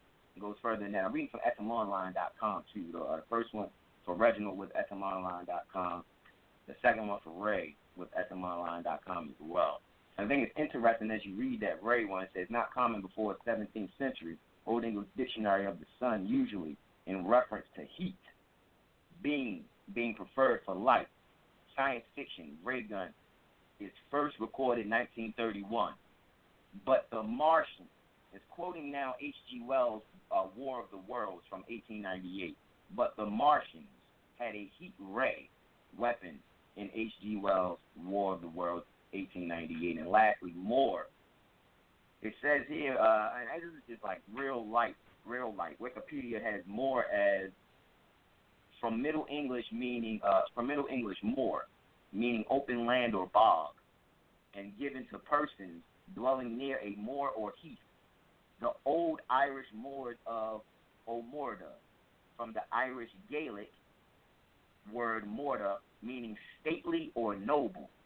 So what it seems as if is there's someone who's calling himself a black agent, proud to be so, but has the energy of ruling power, beam of light, stately and noble. I just find that peculiar, and kind of a funny as well, so to speak. Secondly, who they had represent them was Desmond Hogan. When you look at Desmond, which is also a Gaelic baby name according to the sheknows.com website, correct? In Gaelic, the meaning of the name Desmond is from South Munster, an Irish surname referring to Munster. And it says in parentheses, one of ancient Ireland. And if people were to go back in the archives to maybe, I think, the St. Patrick's, quote-unquote, when you were speaking on My Wayne Sukkot, Brother Miz, and you had mentioned that there's no such thing. Really, there is no ancient Ireland, but we know it as Hibernia when we really study that. So I was figuring like that's kind of alluding to that, too, to look at the fact that they had someone who is referred to as South Munster, and then Hogan, respectfully, Hogan is, it says on FM Online, Navajo Indian dwelling, 1871. American English from Akapatsi, Navajo, Hawking, dwelling, house. So who is representing someone who is being called a ruling power, beam of light, okay? Who's representing him is the South Munster dwelling. And the leadership, when you're looking at this U.S. Today, the leadership, as it says, Johnson asserted that the agency had, quote-unquote, turned the corner under the leadership of current Secret Service Director Joseph Clancy.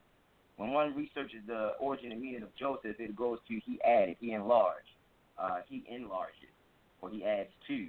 And Clancy is Red Warrior. Once again, a Gaelic term, which when we study, we know Gaelic is, is more Roman as far as quote-unquote languages go.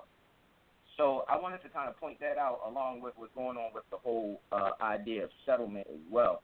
Because when you go in Black's Law Dictionary, 4th edition, for those, I'm using the PDF version right now, but PDF page 1650, and it corresponds with 1538 in Black's Law Dictionary, 1539, settlement. And just kind of going down into that definition of that term settlement on page 1539, right above the contract, it speaks clearly and says, in legal parlance, implies meeting of the mind, of parties to transaction or controversy. So for them to call it a $24 million, whatever they're calling it, settlement, is really kind of a neon flashing sign for those that may have been thinking, oh, well, I'm aspiring to do that. And there's those that are out there that may be listening, to the broadcast or whatever, or could take their time to go and research, this article as y'all have brought it to the table to do so. One could really see that what's really being said is really, bottom line of it, is subtextual, but it's saying to nationalize. Because it's not, because, like you said, they had kind of restarted his wardship, so to speak. You know what I'm saying? And putting them under the jurisdiction of a minor. You know what I'm saying? Well, under the status of a minor. It's like that scene in the Superman. What was it? A couple years ago, they came out with the Superman, and they froze them, and then they sent them up. They said, yeah, we're gonna send you to be froze for like 300 years, or they sent them somewhere for 300 years. It was a time warp. You know what I mean? These people play with time. I'm telling you. Like, that's what they do, you know, and like they play with time, man. Yeah. Go over here for 300 years. Go wait. You know what I mean? But yeah, man, definitely. That's what you're looking at. That's exactly what you're looking at. So to put them through a cycle of time of wardship for 16 years. And it's sad because it's not like they wouldn't have been wards if they didn't go through that. But I'm just saying, in that process, you see that. You know what I mean? Like, you can see it. Like, But the thing is, they was already, already that when they signed. So it's like, it is what it is. So to see the symbology and the math that they are using, they're utilizing that is interesting, And again, they speak with numbers too. I'm telling you, I know this from experience. They play with numbers, y'all.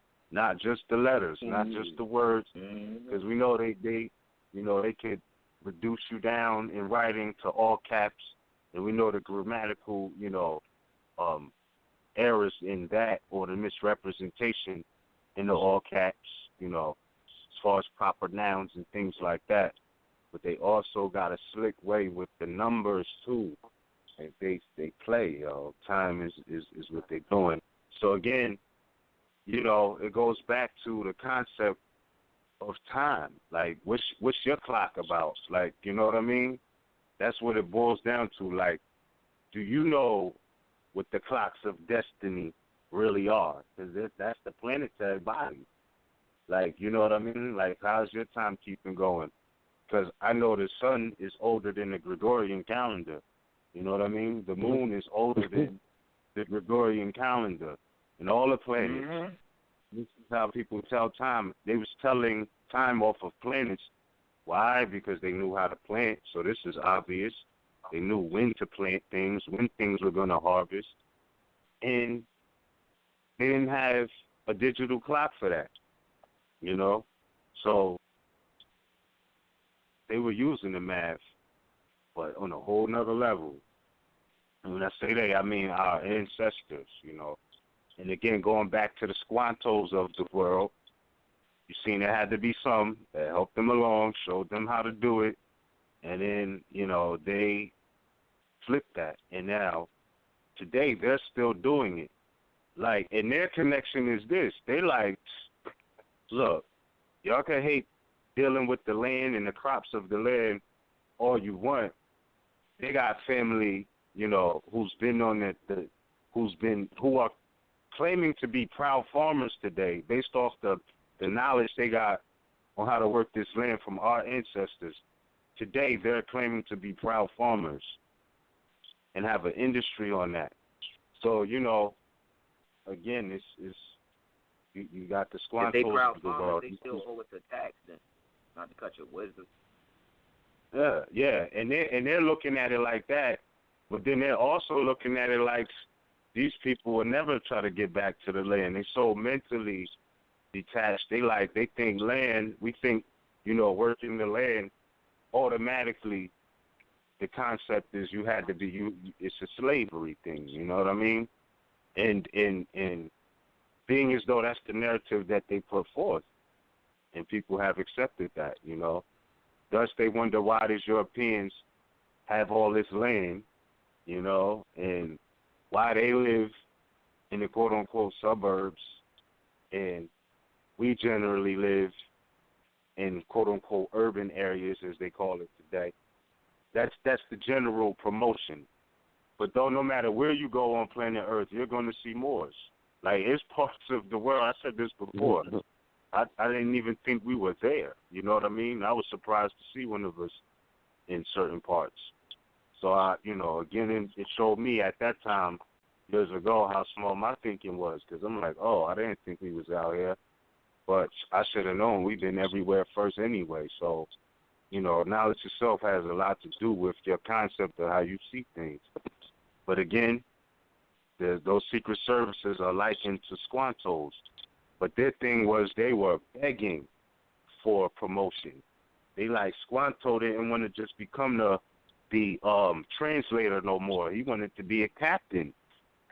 You know what I mean? So he was like, look, I've been putting in this work. I've been translating between you and the Aboriginals for a while. You couldn't talk to them if it wasn't for me. This is basically the position of the Squanto today. And he's like, pay up for what I gave you access to. That's how they're looking at it. And the European is like, nah, you're still just a translator. You're still just a translator. Exactly. Shit. You know what I mean? And hold that for another 16 years. Yeah, so, yeah, man. So, yeah, for those who feel as though that's selling, and you see this today, too, because it's not a lot of secret to it. But they show you all on the first 48, all of these things. You know what I mean? Like even when you think you're selling out your own, they're gonna blast you for doing that. Like, you know what I mean? Like, even if somebody got a case, when the discovery comes, they're gonna let you know who told on you, unless they classify them as a confidential informant and all of these things. But for the most part, that is, you still, and even if they do that, you got the right to face your accuser. So they can't pull that one on you really either. So it's like anybody who thinks they're working, behind closed doors with them, know that at the end of the day, they're going to discard you no different than if they ate a piece of chicken or fish and discarded the bones. You know what I mean? Yep. Like, this is what's happening. So I'm looking at it like, when are they going to learn? You know what I mean? But, hey, it is what it is. They never will. That's their position. You know what I mean? That's some of the Dr. York lessons, the disagreeable beings. You know what I mean? Pick a side. There's no middle ground. Yeah. There's no middle ground. Either you're here or there. To add to y'all wisdom about working the land, the first land that they working is us. See, when we really, really look at, us for real, you know what I'm saying? Like, Prophet Noble Drew Ali said we part and parcel to the said government, you know what I'm saying? And we part and parcel to the land, you feel me? So, first and foremost, as a man thinketh, so shall he be. So the land is outside of us, for real, you feel me? But we are made up of the same things that the earth is made up of. So the land that they really work in is us, the Aboriginal indigenous peoples, the Asians, to the planet. You feel me? So them working that land first, it makes it easy to collect the spoils of the war, you know what I mean, after they, do any type of psychological attack. And the attack really is not even an attack as much as it is the acceptance of whatever is coming with it. You dig what I'm saying? So that's like the difference between somebody, you know what I mean, really standing on their square or not for real. You feel me? Yeah. So there's a difference. You know what I mean? How you going? It's like the movie The Experiment. Adrian Brody, Forrest Whitaker, David Banner. You feel me? Where they're going to get 21 people who volunteer for an experiment, and out of 21, they make 14 to play the role of so-called inmates. In other words, those that did not consent to correction. So those that were kidnapped. Then you have 7 who were playing the so-called correctional enforcers, correctional policy enforcers. And really the short end of it all, even though there was quote-unquote rules set in place for the object of the experiment, the end result was the many rebelled against the few who was oppressing them. Because the whole time those that were being oppressed had the numbers. But see, if it was about a physical thing for real, then we would be talking about physical combat. You see what I'm saying? But obviously these people have studied us enough that they have done their best to try to neutralize us in mind and action when it comes to combat, thus yielding and necessitating the importance of study. You feel me? Because that's really when you're doing your study, and you really getting into your Constitution and you exercising that first Bill of Rights and your freedom of expression, the right to bear arms follows inherently. You see what I'm saying? Because you have that right to really control militia. That's why Prophet Noble Drew Ali said we won't even have to carry around a penknife for real. When you really know how to work that. You see what I'm saying? Like, and really it's in the mind first. Because the first thing we really need to be getting down when we go on to study with the Constitution or anything, the first president got to be our mindset over the cabinet, which is our body. If I'm wrong, y'all can correct me. Y'all know I'm not, no stranger to correction. You feel me? If there's anything that I say that may be off or misleading for real, I'm going to do my best to just keep following in the spirit where I'm at with this. But that's the land that they working for real. You know what I'm saying? Right. And once we really get out of that mindset of, oh, well, what can I do so that they can accept me, or, man, I need to get a promotion from them so that I can do X, Y, and Z. Look, for real, your nationality card will change in your pocket when you realize, like Mother Anna Eda was saying last night and Mother Ross Mariah was saying last night, for real, on the broadcast. Yo, if you getting charged for anything that was manufactured from any element of your ancestral estate, which is the planet, it's a tax.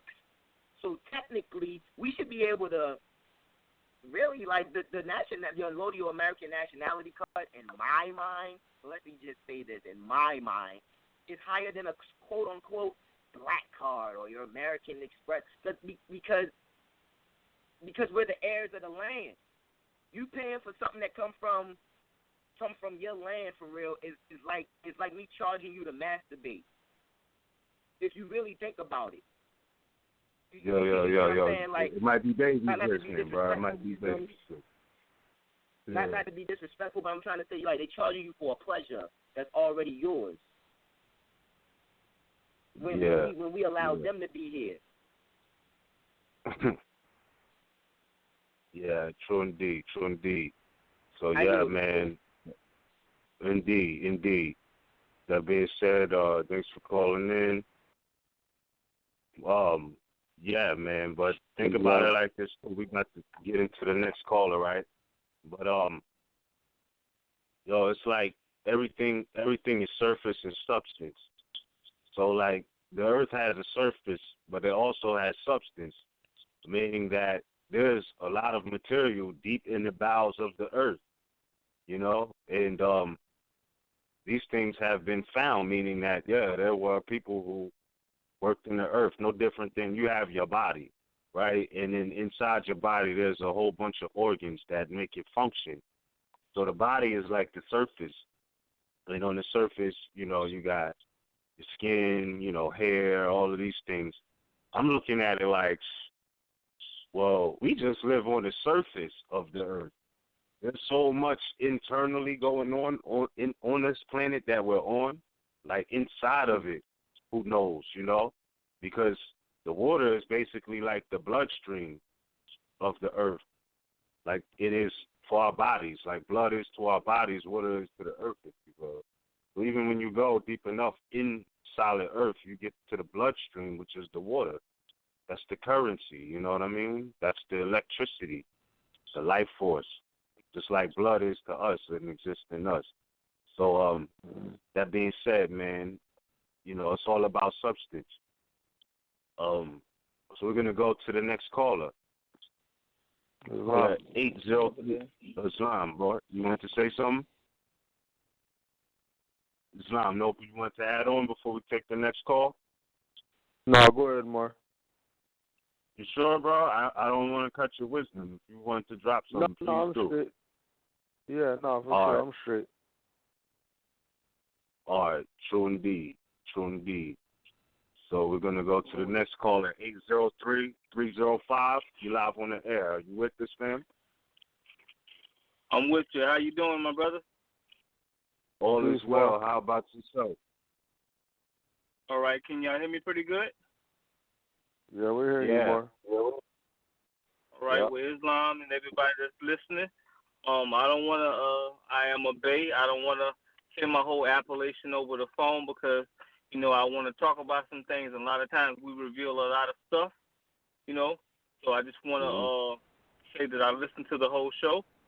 And the power that we are really bringing is really wonderful as far as the knowledge.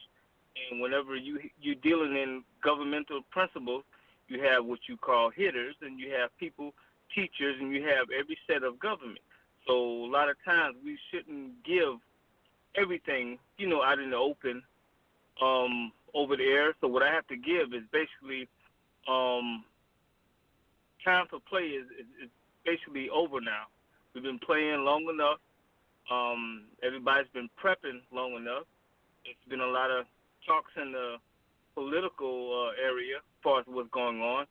And a lot of times people are not respected, and these people are terrorists on our land doing all this stuff. So the only way we can pretty much deal with this is just to go ahead and put the smack down as far as in all of our ways. You know, in love, justice, peace, truth, all of that, freedom, everything. All of this is at stake. So what has to happen is our whole way of life has to just go ahead and do what we're going to do. Now, I'm hearing things on different levels as far as, you know, the teaching and the way that I'm hearing some of our Masonic brothers, I don't know if any on the air, pretty much saying you shouldn't wear your feathers and you shouldn't worry about this and you should be in secret. Yeah, your hitters should be in secret, but as far as what you stand for should be out in the open because this is our land. I don't believe in everything being, you know, secret, you know, who you are, especially our history, year or month or whatever. We should stand tall and do what we're going to do, but do what we do in love for each other. And anybody else coming in, they're coming in as a traitor. So traitors usually get dealt with accordingly. Islam. Islam. Yeah. Yes, indeed. Definitely. Thank you, brethren, for calling in and adding on. We highly appreciate that. With that being said, Cujo, you want to add anything on before we go to the next caller, bro? No, fam. Everything's good. True. All right. So with that being said, caller 205-253. You're live on the air. Are you with us? Islam, I'm with you, brothers. Right. Peace. Peace. Islam. It's Brother Noon Najee Ill checking in. Oh, just for the record, for those who are listening through the live feed, it's about to go down on the internet, but you can still listen on your phone or go back into the archives. Apologize, we got 10 seconds left. Peace, Moor. Yeah. No worries. Peace. I just wanted to I didn't really catch the whole show, but I just wanted to check in to kind of touch on some things and put some stuff on the record with the family. In general, we and Cujo knows, of course, but we have a lot of stuff that goes on in the background that, you know, that happens and people don't really know about it or pay attention to it because it happens in the background. But in general, the lessons and the principles that, you know, are being handed down in these types of venues are so vital and so very necessary to be able to be in a position to do something. You follow me? Because oftentimes we come in at the 11th hour and, you know, it's dark 30 and we want a Hail Mary pass, you know, or a half court shot. And so often the odds are literally against us in that instance, you know. But, you know, your sincerity is truly going to be your test, you know. So, like, you know, brother, I believe it was RVBey did the 30 to 90 days in the hole. You know, yours might be a little bit longer. But and this is, again, speaking in general, if you're being restricted or held down for a constitutional violation, you don't necessarily have to, you know, jump on the bandwagon and do everything, you know, at the last second to handle that issue. You can handle that issue just as an individual. But if you're going to deal with it as a Moor, you need to have your ducks in a row beforehand, not coming in at the 11th hour, because it makes it that much more difficult to get anything done. Islam, and I yield the floor. True indeed. This is the importance of being yourself. And, you know, what he's saying is kind of true. Like, you know, you never want to adopt an attitude that, you know, there's no hope. But it is certain times, you know, where it's like, I'm sorry to say, but if you didn't get it by now, you know, we're moving, you know, like everybody in the village woke up to the fact that we was leaving on this day at this time. And if you weren't up or interested in leaving at that time, you got left on the plantation. You know what I'm saying? Or if you started to go, you know what I mean? And that's to say, like, yo, not that we don't want you to come, but like if you didn't hear the call by now, damn, you know what I mean? This is we tough. gotta move forward on some things. Yeah, you know what I mean? Like, and this is the time we find ourselves in right now. Like, that's it's been like that for a while, but the seats are full. Like the bus is already on the road, halfway down the road, and you're like, oh, can you come back? And it's like, no, not unless you want to pay for everybody else's ticket. That paid and showed up on time to get here. You follow me? Yeah. Like, that don't make no sense. We want it all, even when it don't even make, even when it don't make no sense. And I understand the cries for assistance and help, but it's like, all right, family, when are we gonna help ourselves? Like, for real. We got all these resources out here for free, right there in front of you. If you call me or if you message me and ask me a question, I'm gonna give you an answer. Now, if you don't do your homework after you get that answer, and you come back to me again, you didn't do your homework. It's not incumbent upon me to further, to give you further assistance when you didn't take care of the first set of the first homework assignment. Mm-hmm. Right. You didn't pay me no tuition, so this is not no curriculum that has to continue.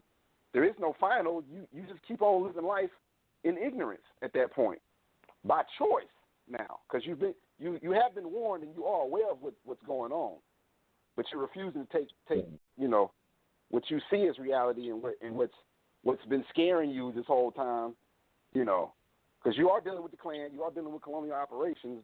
Get over it. Now what? You're gonna be a Moor, you're gonna be a mouse about the situation. Right. But I'm gonna leave it at that. I don't want to get but it's really getting to the point where it's like, all right, y'all want all this stuff, but y'all ain't doing nothing for it. And y'all want unity, but y'all not doing nothing that requires any unity. You want to come to the table and do some work, but all right, well, do the work. Come to the table with something, and we can do some work. Right. But too many people coming empty-handed and want everything done for them, and it's like it don't work like that at all. It can't work like that. And it's sad to say a big part of that mental conditioning was because we strayed, and this is no joke. It really is not a joke. It's not funny. It's not light when I'm saying this. That like Prophet Noble Drew Ali was on point when he was talking about the fall, because we strayed after gods of Europe, Rome, of whom we knew nothing of. So now, you're dealing with, like, no, real talk. Some of the mentality is, who's Jesus Christ? You know what I mean? So they might hear you dropping the knowledge and like, oh, he knows this. This is Jesus Christ. Like, they put the burden of being Jesus Christ on you when, like, that's not the point. Even he didn't bear that burden. He said, "Nah, I just came to show the way." He even said, "You know what I'm saying?" He even told the lame and the blind, take up your bed and walk. Yeah. Again, going back to my original point. At some point, it's on you. Yeah. So the mentality is like, all of the prophets told you that the answer is within. But again, going back to surface versus substance. How many people realize that they do have substance and how deep that goes? You know what I mean? What that's made up of. You know what I mean? How in tune is that? If look at it like this, man. Like, it's crazy. It's so much that goes with this divinity. It's so much that's within each and every one of us where the answers lies. But this is how deep it is, right? Like elephants. They can communicate from miles away with sound waves that you can't even hear. Like, you can't even hear the sound waves, but they're going out and they can detect each other based off of energy output that you can't see or hear, but they picking up on this frequency. It's the same. We have some of those same abilities. We just need to know that. You know what I mean? I'm not saying that everything has the same capabilities. I'm just saying that essence of existence that you don't see is real. Like, it's not a myth. You know what I mean? So saying that in line with the divinity for those who have that concept of, the next teacher is my next Jesus Christ type of thing. So, like, I dumped Jesus Christ for Buddha. You know what I mean? Or and it's the same expectation, or the next master teacher. And it's no disrespect, but that's where it's at. So instead of taking the concept of, okay, all right, even if you got to put your hammer down for a minute and really realize the task that's at hand, and you have to do it. Like, that's the whole thing. Yeah. Like, and collectively we have to do it. Yeah, man. Like, real talk. We got to stop ego worshiping, and like you said, understand that the ethers and the metaphysics are real. Like the prophet said, every word that I say to you, more as a spirit. You better heed.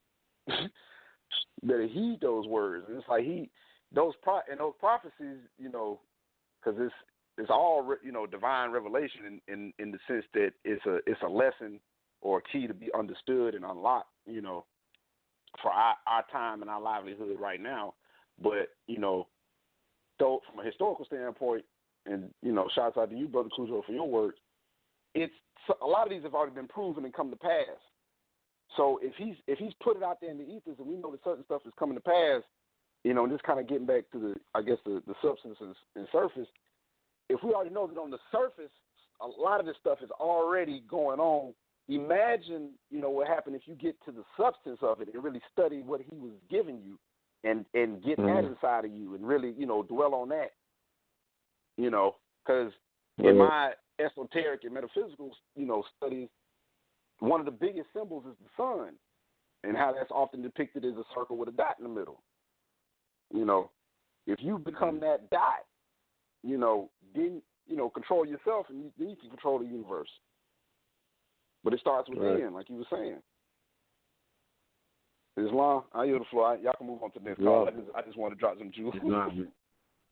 Indeed. So give it back, boy. It's Dave all day. No, we'll draw it back on the front burner.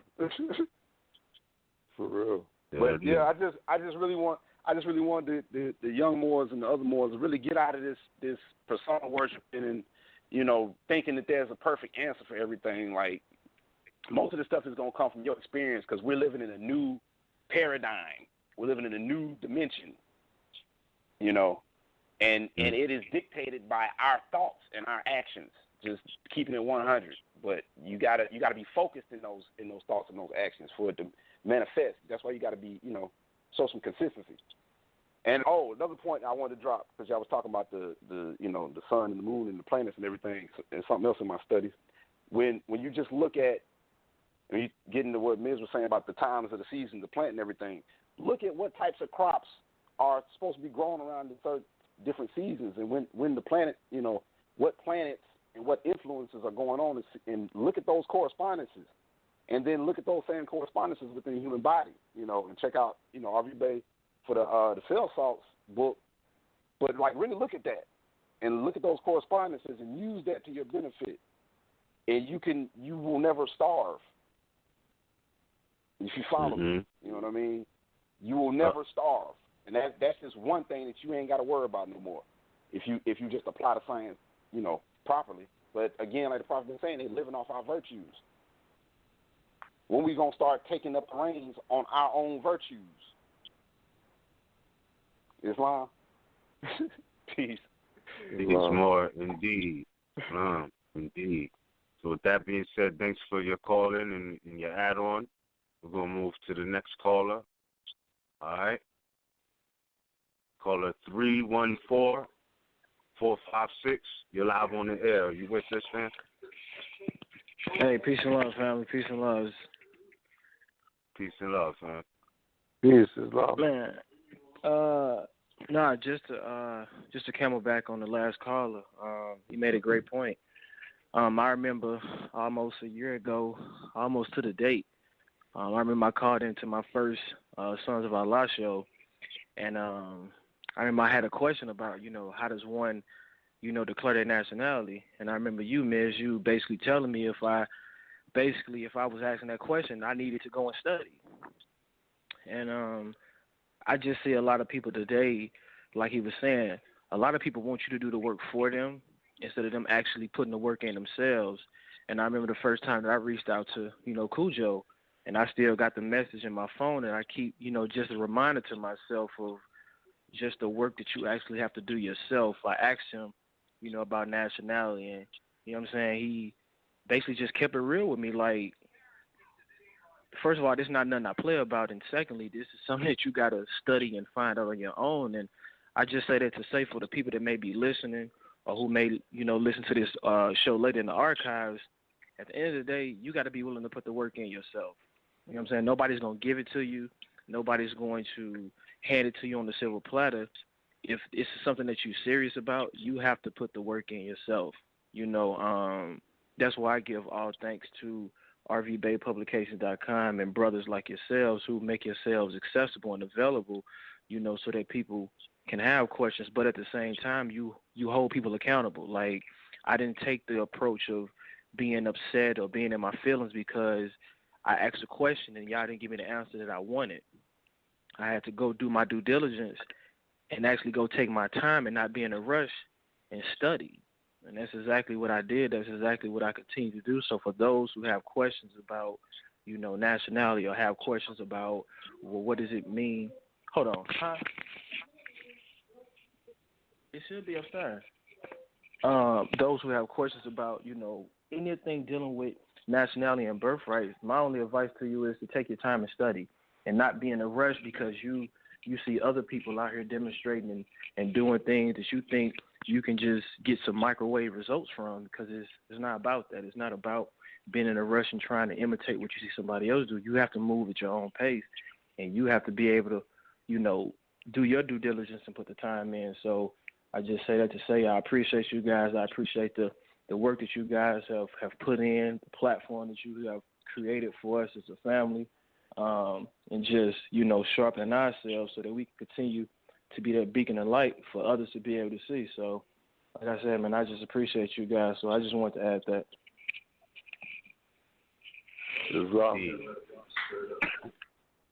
Islam, thank you, Moor.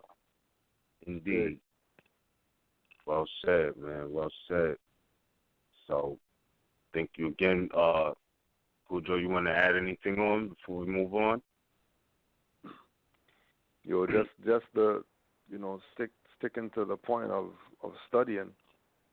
You know what I mean, and making sure that you're sure before you step. You know what I mean? Don't step if you're unsure, because right. If you think that's ground or whatever, and it's not, you're gonna be in trouble after you step. Yeah. You know what I mean? Check it out too. Don't go with right. Yeah. Don't go with what somebody says. That was my next thing. Don't go with what somebody says. Go check. Yeah. You know what I mean? Check. And that goes back to. They say whatever. Just go check. Just to be sure for yourself. You know what I mean? Not that they're a liar or they're whatever, but you know what I mean? Man knows not by being told, even though you could know by being told, but just to make sure, double check, triple check. You know what I mean? Because more than likely you're gonna get the proof and then some extra stuff on top of that if you check properly. Exactly. Exactly. That's what it is. That's just exactly what it is. That's why, more than likely, when he called, he didn't get the answer he wanted, because it goes back to what, bro? When the student is ready, the teacher will appear. So it's like, if you ask me a question about, multiplication, I might tell you, go brush up on your addition real quick. Add on to what you know before you multiply. You know what I mean? Even though it's all relative. Yeah. Or, I might say, hey, go look at your times table chart. You know what I mean? And then as you do that, you start teaching yourself. So as you're a student, you start becoming a teacher. Like, the first person you start teaching is yourself. And of course, the first teacher is the mother in the womb. Yes, that's in fact true.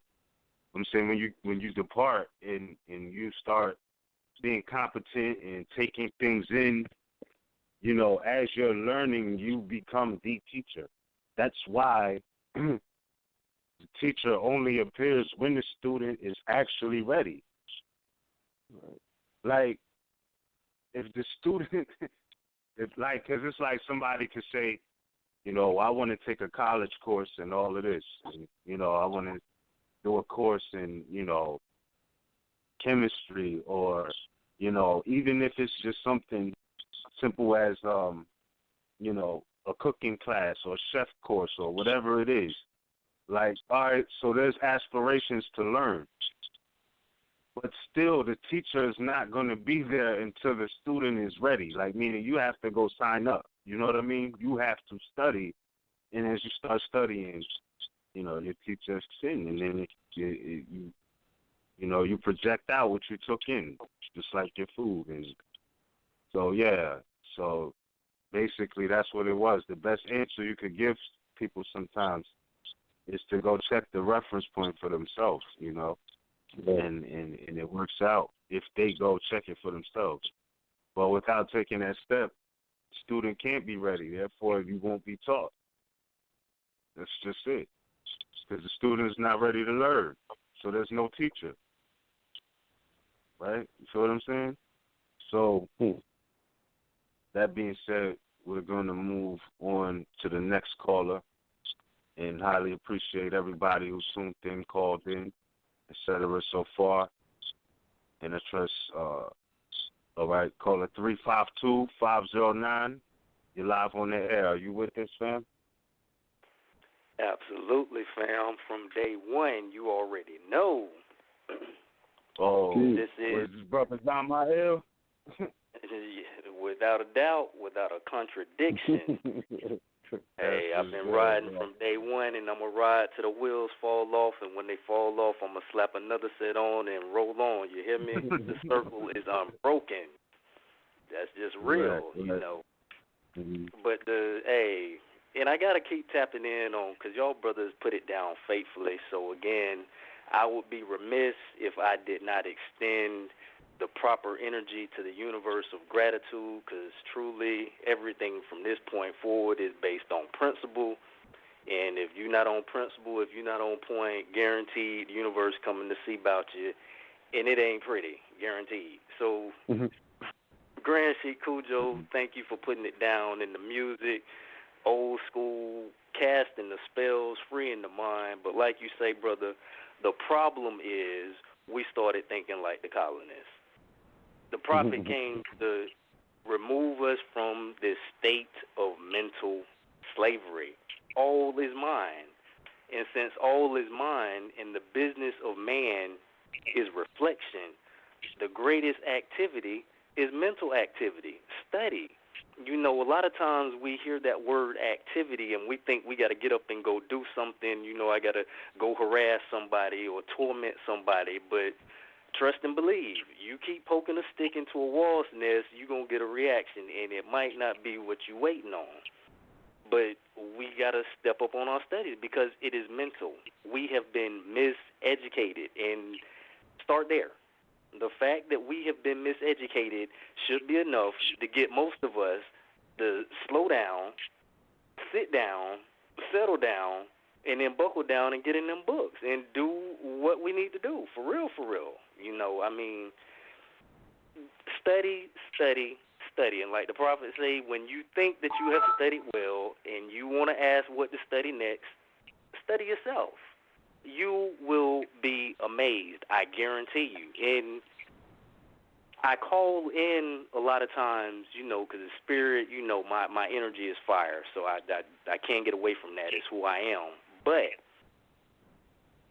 the reality is, because we are dealing with science, and this is not debatable, we're not speculating, we are operative with the science. We're dealing with the power of the word, and in the beginning was the word. And you never know the word that you're sending out, the effect that it's going to have on someone else. There has been so many times when I have heard things from my brothers and from my mothers, and I'm like, wow, a light bulb goes on from the things that you say. So it's important, like the brother called in earlier, Brother Nu Nagiel was calling in and saying, hey, study, but then when you come to the table, bring something, you know, because again, the universe is about balance. You can't get something unless you bring in something. So study, and when the opportunity presents itself, as it does with this platform, bring something and drop it for the family, because you never know what you have to say, how it's going to spark somebody else, you know. And I could go on and on, you know, giving testimonials, and I try not to do that for the simple fact that a lot of us, because we have been miseducated, because we are suffering from that mental conditioning, we still, even though we have come into the Moorish science and the knowledge of our nationality and our birthright, we still have those vestigial remains of that Christian education that has clouded our mind. And we are looking for that vicarious experience. We want to experience something through somebody else. But the reality is your birthright. The reality is your vast estate. Now you go out there and you exercise your birthright and you experience your vast estate for yourself, and stop trying to be the vampire and suck off of somebody else's experience. You have to have your own experience, and your experience is different from my experience and is different from the next person's experience. But it's all about the experience. And when we're dealing with consciousness, consciousness is like a flower. It unfolds, and as your consciousness unfolds, you see more. And as you see more, you realize that you are more. But the more that you are is a higher self and a lower self, and sometimes you might be looking at the lower self. And like we read in the literature, you may be like those priests who are throwing the lamps at the demons that you're seeing in the dark, but that is your lower self. Deal with it. It's from facing those fears that you gain the courage. But when we get to that point where we stop making excuses and start making improvements and start studying and studying and studying again, because the only way that we can liberate ourselves is by educating ourselves. And when it comes to modern... Yeah. Not to cut your wisdom. Go ahead, bro. But when you're speaking about the courage and educating self, the main thing is people have to really realize that it is about self in that aspect because, right, like even in the Wizard of Oz, they showed you they had faith in an illusion the whole time. And when they finally revealed what the illusion was, they still was left with the fact that there was no savior outside of self. Exactly. Get the message, right? Like, even after they traveled that long journey, hoping somebody would save them, they just, the light was revealed that it was nobody that could save them. You feel me? Like, even though their story was crazy as it relates to the straw man and, the cowardly lion having no courage, and the Tin Man, what did the Tin Man lack? A heart, right? Yeah. Right. Yeah, Tin Man lacked the heart. The straw man lacked the brain, and everything they was looking for could only be found with themselves. So please continue. But I just wanted to add that on. Even after they went down that path, that's what was revealed to them. Because that the answers are in self. But go ahead and continue, bro. It is, because, and that's the sad part, because we have been miseducated and because we have been conditioned. And notice I'm saying we because it's not just me, it's all of us have been, and we all, to a greater or a lesser degree, are still in that process of working that out, of that liberation and that mental conditioning that has been with us from day one under the influences of these modern European colonial operations. But, again, dealing with concepts and dealing with principles, and you can't even say concept without dealing with mentalism, because in order to grasp the concept, it has to be mental. It's an activity of the mind, which is what the prophet is stressing, because if you master the mind, you master the man. So when we start dealing with these concepts, you deal with the concept of Trinity, you deal with the concept of first there's the thought, then from the thought unfolds the word, and then from the word proceeds the deed. So this is a process, and we have been mentally conditioned through this false matrix, this false mother that we have been plugged in, that we can get something for nothing, that there really is such a thing as fast food when Mother Nature has already showed us the principle of sowing and reaping. If you don't sow the seed, if you don't cultivate the soil, if you're not tilling the ground, don't be looking for a harvest. But in order to cultivate the soil and to sow the seed and to get that harvest, you have to know Circle 7 science. That's the foundation, because nothing exists outside of the circle because it is unbroken. You cannot speak on something that happens outside of those 7 degrees, those 7 days. That's all there is. That's the foundation. Now, from that foundation, you can build. But we're dealing with concepts. We're dealing with principles. And based on that, I'm watching, as the prophet told us, to pay attention to the news. Watch these modern Europeans and things that they're releasing. A lot of times, like Mother Annie was saying on the broadcast last night, we want to point to the modern European as being an enemy, but the reality is we are fighting with ourselves.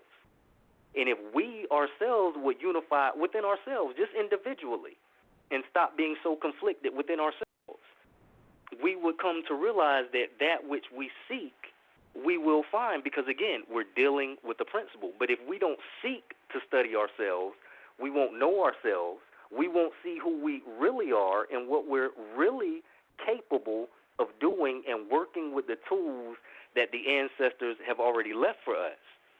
Now, speaking on that, and paying attention to what's going on and the different things that are released, knowing that this science is universal, knowing that this is the science that controls government, that this is how the world operates. Watch how they're moving. The inauguration is happening on the gate. So they're already using your science.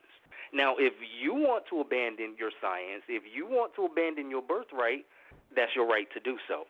But it's in your best interest, in my best interest at this time, to get up on science and watch what's going on universally, because as above, so below. And also I want to tilt back because on the 13th, which was a Friday the 13th, I believe you did a piece on that on RVBey, Brother Miz. Friday the 13th, and the science behind that. On Friday the 13th, Loretta Lynch, who is the Attorney General for the United States Department of Justice, released a report for the Chicago Police Department. Hold on. And they got to hold this one too, Zamael. And for Baltimore too. So all those people was talking crazy, like, the ring games and, all of this. All right. Yeah. They said the same thing about Baltimore they said about Chicago. Now what? Tell me these people in blue suits is angels. They ain't do no wrong. Come on, stop playing with us, man. But that's what it is, and which is why it's so important, because now we go back to another concept in law, which if you reference your Black's Law Dictionary, it tells you that which is first in time is better in law, which is why it's so very vitally important, this platform, because we can go back and reference things that have already been said before things are happening. So we don't have to ask who is who and what's what. All we have to do is just continue to study, and it unfolds right before us. But on Friday the 13th, she drops this report. Now, those of us who study the science and know numerology, we know the importance of the number 13 and the implications of the number 13. We know the energy of Friday, of Anna Il, the vibrations, and they're dealing with our science, and it's like so in our face. But then it's a 164-page report due to numerology. 11. So again, you're dealing with the numbers, but like the prophet said, I have come to take the covers off of all secret societies. It's an open secret. Anybody who wants to know can know, because once again, we're dealing with the principle: seek and ye shall find. We don't seek.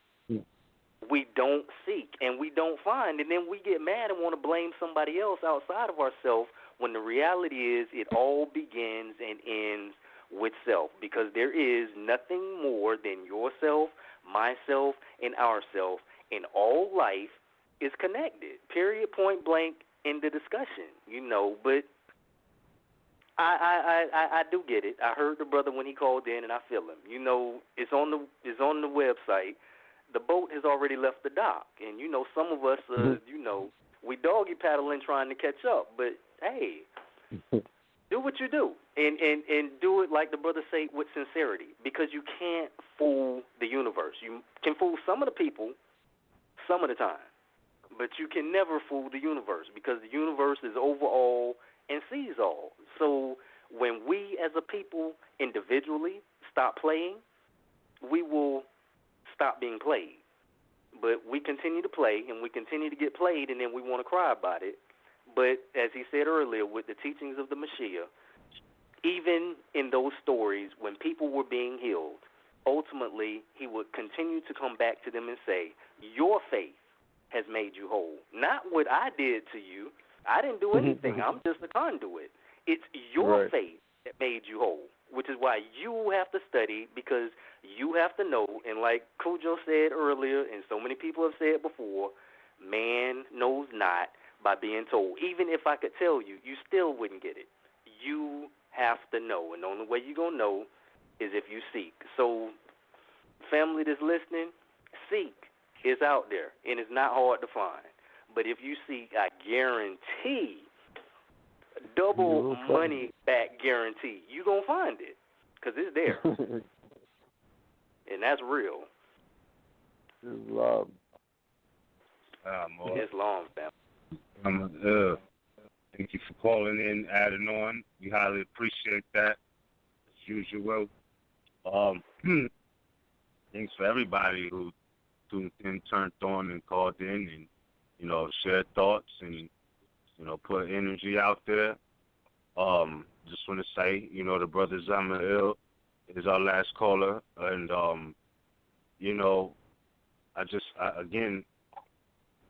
I just find it interesting in these days and times that it's just so much going on, and the finger pointing era is almost irrelevant at this point. You know what I mean? Because there's people who are not saying anything about what's going on with these pilgrims or modern Europeans, who are on our land as if, they have a right or they have the right stance, and, we outside the box or some outcasts or whatever, that time, if they didn't, like we said before, if they didn't catch the drift by now, like the boat left the dock on them. You know what I'm saying? Right. And straight up, it's just what it is. The boat left the dock on them, and they could scream from the shores, but like they can't say they didn't have a chance to get on. You know what I mean? And that's right. Excuse me. So it is what it is, man. But again, was the boat left the dock? Was that from the start? From the start, you said? Yeah, from the start of RVBey site. Yeah, absolutely. That's crazy. That's hot, bro. Yeah, because I'm thinking about it. I'm like, damn. I think I might have been doggy paddling to catch the freaking boat. Hey, but be real. Nah, and that's not to say, that's not to say that anybody was ahead of or anything like that. You know what I'm saying? Yeah. What I'm saying is that, everybody on it may not all be on the same exact knowledge base, but on the same exact foundation, shall I say? And we all right, well, we know we got, it's all different types of attributes in this vessel, you know what I mean? In this unification ride that we're on. And there's all different types of attributes, but one thing we have in common is that we know this is the path. You know what I'm saying? Like, this is it. So as we all go down our path, together, as we experience different things in real time, in real politics, in real law, we know that there's opposition. Like Najee said, okay, you're dealing with clans people. This is who they are. Now what? What now? You're going to prove how much of an acquiescer you are? That's what you out to do? Some people are like, look, that's not us. That's them over there. We not free like, we're not trying to be free like those Moors over there. Like, this is what it came down to with some people, They like, oh, nah, master, look, those Moors over there is trying to be free. We don't got nothing to do with them. That's so the boat left the dock on them. You feel what I'm saying? Like, that's what I'm saying. Right. They made the choice willingly to stay on the proverbial or figuratively speaking plantation. Like, that was the choice they made. You know what I mean? And it's like, think about, just imagine, it's crazy. It's crazy. Yeah. Pardon me. Hold on. Pardon me. Just a correction real quick. And this is from my mother, actually. The boat has left the dock. That is actually that is on the MHHS logo, Moorish Heritage and History School logo. So, when MHHS is being said, like, that's what we're saying, Moorish Heritage and History School, because this is a ramification of that. All right, so it ain't like I'm saying MHHS and it's a difference. Like, I have the intent of saying U.S., like, compared to United States. No, MHHS stands for Moorish Heritage and History School, which, you know, going back to Mother and Anna E., there was a lot of initiations with that. You know what I mean? So, that being the case, now, I need to take a step back because we started doing the classes, what was that, 06, 2006, 2006, 2007. And then the website went up not too long after that. My mother put mad work in to get that done. So either way, as far as my memory serves me correct, that statement has been around, you know, relatively in the same beginning days with RVBey publications on the internet wave. You feel what I'm saying? Because RVBey publications was prior to the Moorish Heritage and History School, right?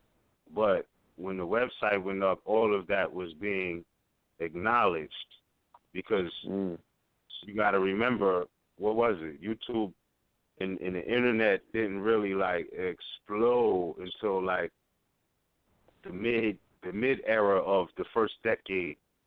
So so you know, like RVBey was around prior to, but not on the internet. Like we was putting in work on the street, all right? Like you know, how they say boots on the ground? Yes, you were out there. Foot soldiers. Yeah, exactly. So I remember. I don't, you know, we was in the street, you know what I mean? Like real talk. And we were out there building, we would go different places, and I remember, you know what I mean? I definitely remember. And 1, 2, 5th, everywhere. We were in multiple places, and that's you know, before the internet, and then things started growing, and here we are today. So, you know what I mean? As far as that era, like, that was the same era where I was like, basically, my path was super stamped. Like, I already knew this is what I'm living, you know what I mean? Like, I knew that then, because I was already living it. Like, even going through school experiences and, you know, not letting the teachers indoctrinate me without questioning and all of these things. Like, I was already living it, and then as I got out of that system of quote-unquote school around that same time, 2006, etc., that's when I really was able to get it in and focus my energy more on this knowledge, and I already saw that. So, yeah, my fault. I didn't mean to ramble on, but I just had a trip down memory lane when reflecting on goals in that time frame. You know what I'm saying? So, thankful to still be here now and having had experiences I had, good, bad, and different. It is what it is. But look, man, I don't want to be rude, but I want to spin us out. I want to close us out with some of your music, cool Joe. You know what I mean? Yeah, man. Go in. Yeah. Now, pardon me. I gotta get some more songs on the uploads. But of course, hold on. All right. So look, brothers on my ear, I want to say, you know, big thanks. But we got the special hand up, and it's only right. Mother called in, so we gotta open up the line. Peace, Moor. Peace and love, man. Islam, can you hear me? We can hear you loud and clear. I love all you brothers. Let's set the record straight. Yes, I got to set the record straight because there's a spiritual experience on that logo. But I just want to say I love all you brothers. And Zamiel, you know, he's always bringing some good stuff. I love everything he said. That's why I said, yep, the boat's left the dock, the track has left the train. But as far as that logo goes, I just have to say that I created that with not the intention of it, not knowing how it would come out. And when I sat back and looked at it, it looked like a boat. So I slapped the flag, and as soon as I put the flag there, I was like, that's it. This is a boat. It was not intended to be that, other than, you know, in the spirit, you know, that's just what happened. So then I put underneath of it, all right, this is it. The boat has left the dock. And that's how I that's how that logo got created. So, yeah, it's been out there since the inception. Yes. Indeed. I just wanted to make that clear. Mm-hmm. Please, thank you for clearing that up. Yes. Yeah. All your contributions and great work. We appreciate all of that, you know, even this platform, everything. So, again, thank you for everything. Life, etc. All right. All right. So that it's means all right. Islam, peace and love. All right. Cool. So, yeah, that being said, just want to say, please, if you all haven't or whoever hasn't, definitely treat yourself and get the new Al Moroccan compilation album, Wisdom of the Womb. That's available on willofalah.com right now. willofalah.com. willofalah.com. Canaan Land Moor's YouTube page. Be sure to check out Mantis Views 29 YouTube page.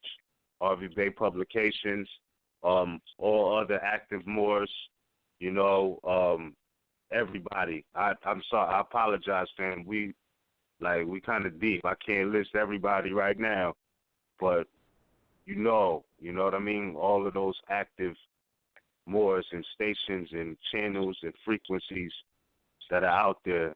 Acknowledgement to everybody who called in tonight, who tuned in, and Cujo, man, big acknowledgement and big thanks to you, because big up to you, yo. Going in, this is the first broadcast of the year. I don't know, we didn't get to really touch on more about the Roman soldiers who were deputized as marshals just for the special event of Trump's inauguration. But that's a conversation I think will be great as well. We'll definitely. That'll definitely sound like a Tuesday topic. Yeah. Yeah, that sounds like a Tuesday topic. I'm just throwing it out there. Just throwing it out there. MHHS Eyes Wide Open this Tuesday at 9:30 p.m. Eastern Standard Time, and yeah, that's where we're at with it, and we'll update you on anything else on Tuesday, or you could stay in tune. RVBey Publications, MHHS Eyes Wide Open Facebook, Canaan Land Moor's YouTube page, and Mantis Views 29. And yeah, we're gonna end it on that note. Again, that WoW album, Wisdom of the Womb, is available. willofalah.com, along with many other classic albums.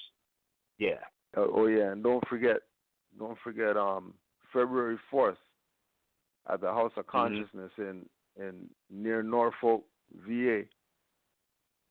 Cujo Adwell, Temple number 19, Kennick L, Lakima Bay. We're going to be out there getting in on some health, wealth, you know what I mean, birthrights, nationality, and everything else. This is part of our usual Correcting Black History Month series that we do every year. We're taking the show on the road to kick it off this year. So February 4th at the House of Consciousness, 633 West 35th, Virginia.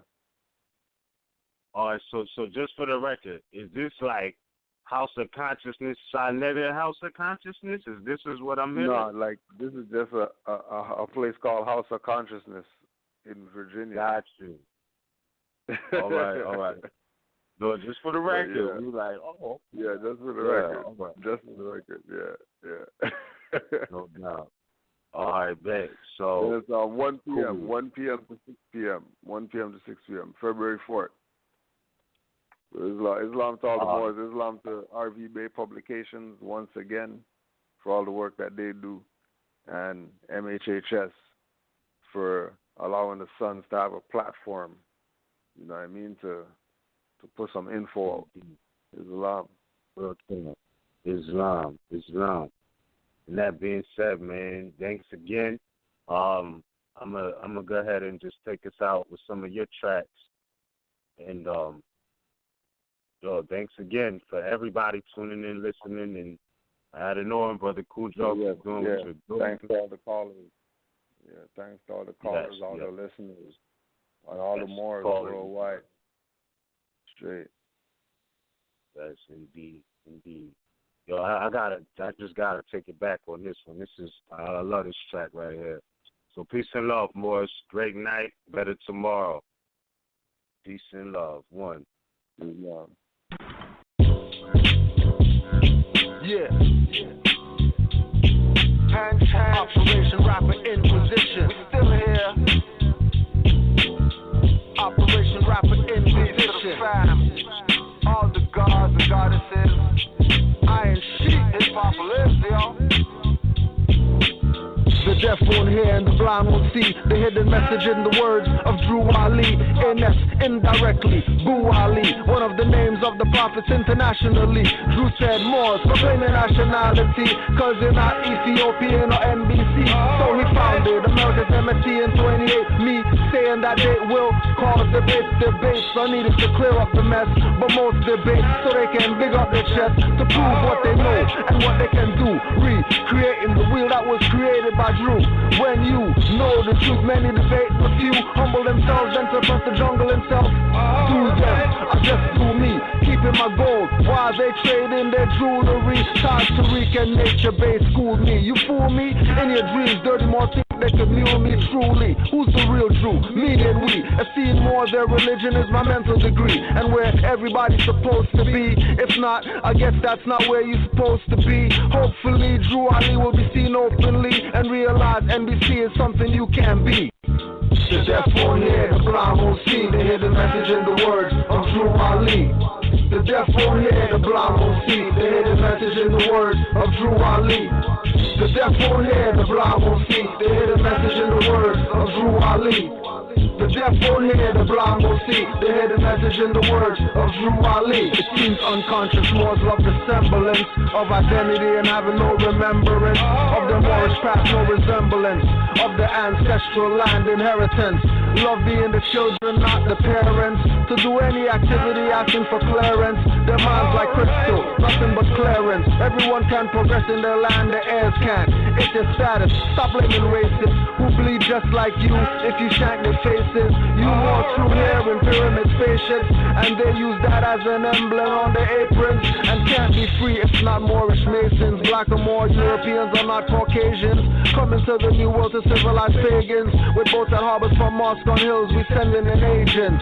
The deaf won't hear, the blind won't see the hidden message in the words of Drew Ali. The deaf won't hear, the blind won't see the hidden message in the words of Drew Ali. The deaf won't hear, the blind won't see the hidden message in the words of Drew Ali. The deaf won't hear, the blind won't see the hidden message in the words of Drew Ali. We transcend and ascend in this. It's a journey, just like the Moors traveling. Worlds upon worlds, the sound within. It gotta touch her as we excel. Past all the sort of truths and the lies they tell to keep y'all from drinking at the well. Divine love, that's the fountain of youth. Sun deep it, this is the alchemist secret. Restoring true unity, resurrecting our community. So every day you wake to fight. Though it's hard, it's rest guard. In every demonstration, I'm penetrating to the depths of the mind. A noble chief, well kept and refined. You're feeling this right like the star Sirius. This musician is the son of man. I look within, Drew Ali on the canvas of my soul to replenish the whole, replacing the old. It's critical, reaching to the pinnacle. Native and original MC that's relevant, and the style is intelligent, but I keep it interesting. Dropping true math in the cipher if you enter in. The law is the center, so study yourself and be renewed. That's elevation, restoration through contemplation and meditation. Now the soul's navigating, manifesting art creation. The room of this mic, utilizing the light on the path. My body is an astro lab. I take the right actions, and my compass is compassion for internal alchemy. The deaf won't hear, the blind won't see the hidden message in the words of Drew Ali. The The deaf won't hear, the blind won't see. They hear the message in the words of Drew Ali. The deaf won't hear, the blind won't see. They hear the message in the words of Drew Ali. The deaf won't hear, the blind won't see. They hear the message in the words of Drew Ali.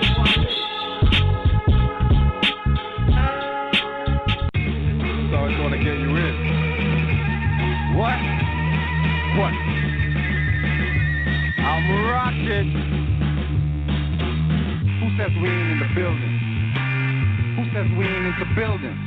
We the Moorish master masons, architects for your children. Reppin' Friday 30s like Jason without the killing. But we promote life, oh, it's all about the feeling. And we invoke light, yo, we them light beings.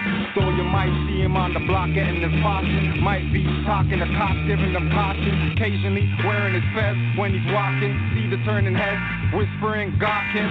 But he's locked in, and he's zoned out while we box in our own house. We study the mystics, the adepts, the magi. Wisdom of the ancients can all calcify as possible mission. Free mental numbness, extract the substance with minds of dumbness. Use the source, don't care what some purport. As we know by being told, man knows not. Many before the cross, souls God bought. Placed in the devil's hands, ruling the seven lands. Through dogma rituals, Negro spirituals. Brainwashed subliminal, keep thinking to a minimal. They're still criminal, in a world digital so pitiful. Mental survival so critical, it's visible. Can you see past life's as block? Hashtag zombies with waves of cyber thoughts. No need for cell phones, they speak through soft arms. It's nothing for alarm, chips and forearms. Wind, brass, and bass, such a beautiful serenade. Women feeding me grapes, I'm feeding the enemy serenade. Whether the sky is clear or gray, rain when you hear a fake, giving life to seed. Speaking to who not here today. Show you the future in a glimpse. And always look to these holes like hallucinary pimps. Sun walked the desert, been more of a since I found God. Look back, used to see his prince. Forget being a prince, I'm a G. OD, grown man, no Jody. Deny you, you don't know me. Don't make me tap into the old me. That's like a couple hundred years. Walk around town with a couple hundred peers and release the peace of fears. The sun gon' shine for what fears? This young brother here just trying to get his third eye clear. This deep, Moors don't sleep. Invest in your mind and body and unleash. Real life rap, spitting over tracks. Conscious thinking and living and then attack. This deep, Moors don't sleep. Invest in your mind and body and unleash. Real life rap, spitting over tracks. Conscious thinking and living and then attack. So as the moon sets, the sun takes its place. The spoons on blocks, inspire spots, fill spaces, peel back, rats, who got cases? Fire stain the corridors of Flemo faces. Game changers, rule benders, and no pretenders. Style lenders, channel my vibe through the vibrant optic lenses. Send a message to our veterans, soldiers up and get it in. We on our birds, we emerge subliminal being. Third eye seeing, still I participate unwilling. They wanna break me, shake, bake, grade me. Rolling with my main G, double OMG. S-O-N is crazy. For a minute that you think you could take me for a fool, like a native to his land, being schooled by a foreign dude. You mistaken me, spiders on the roof, in the dark pools. Have you saying you mistaken me? You better move for our market. Power pin is my tongue, your existence a target. Revealing all lies and deceit on the market. Genocide carried out in pockets, I knock it down, bulldozer. David to Goliath, it's an exposure. Out some big heads ruling and it's getting closer to your downfall. Round up all your soldiers.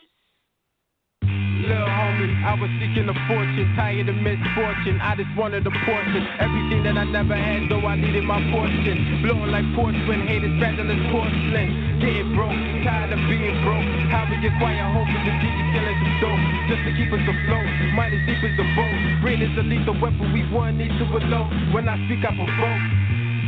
Walk in the room with my aura feeling like heavy smoke. Feel like when the levee broke under my Louis fitted and semi-poke.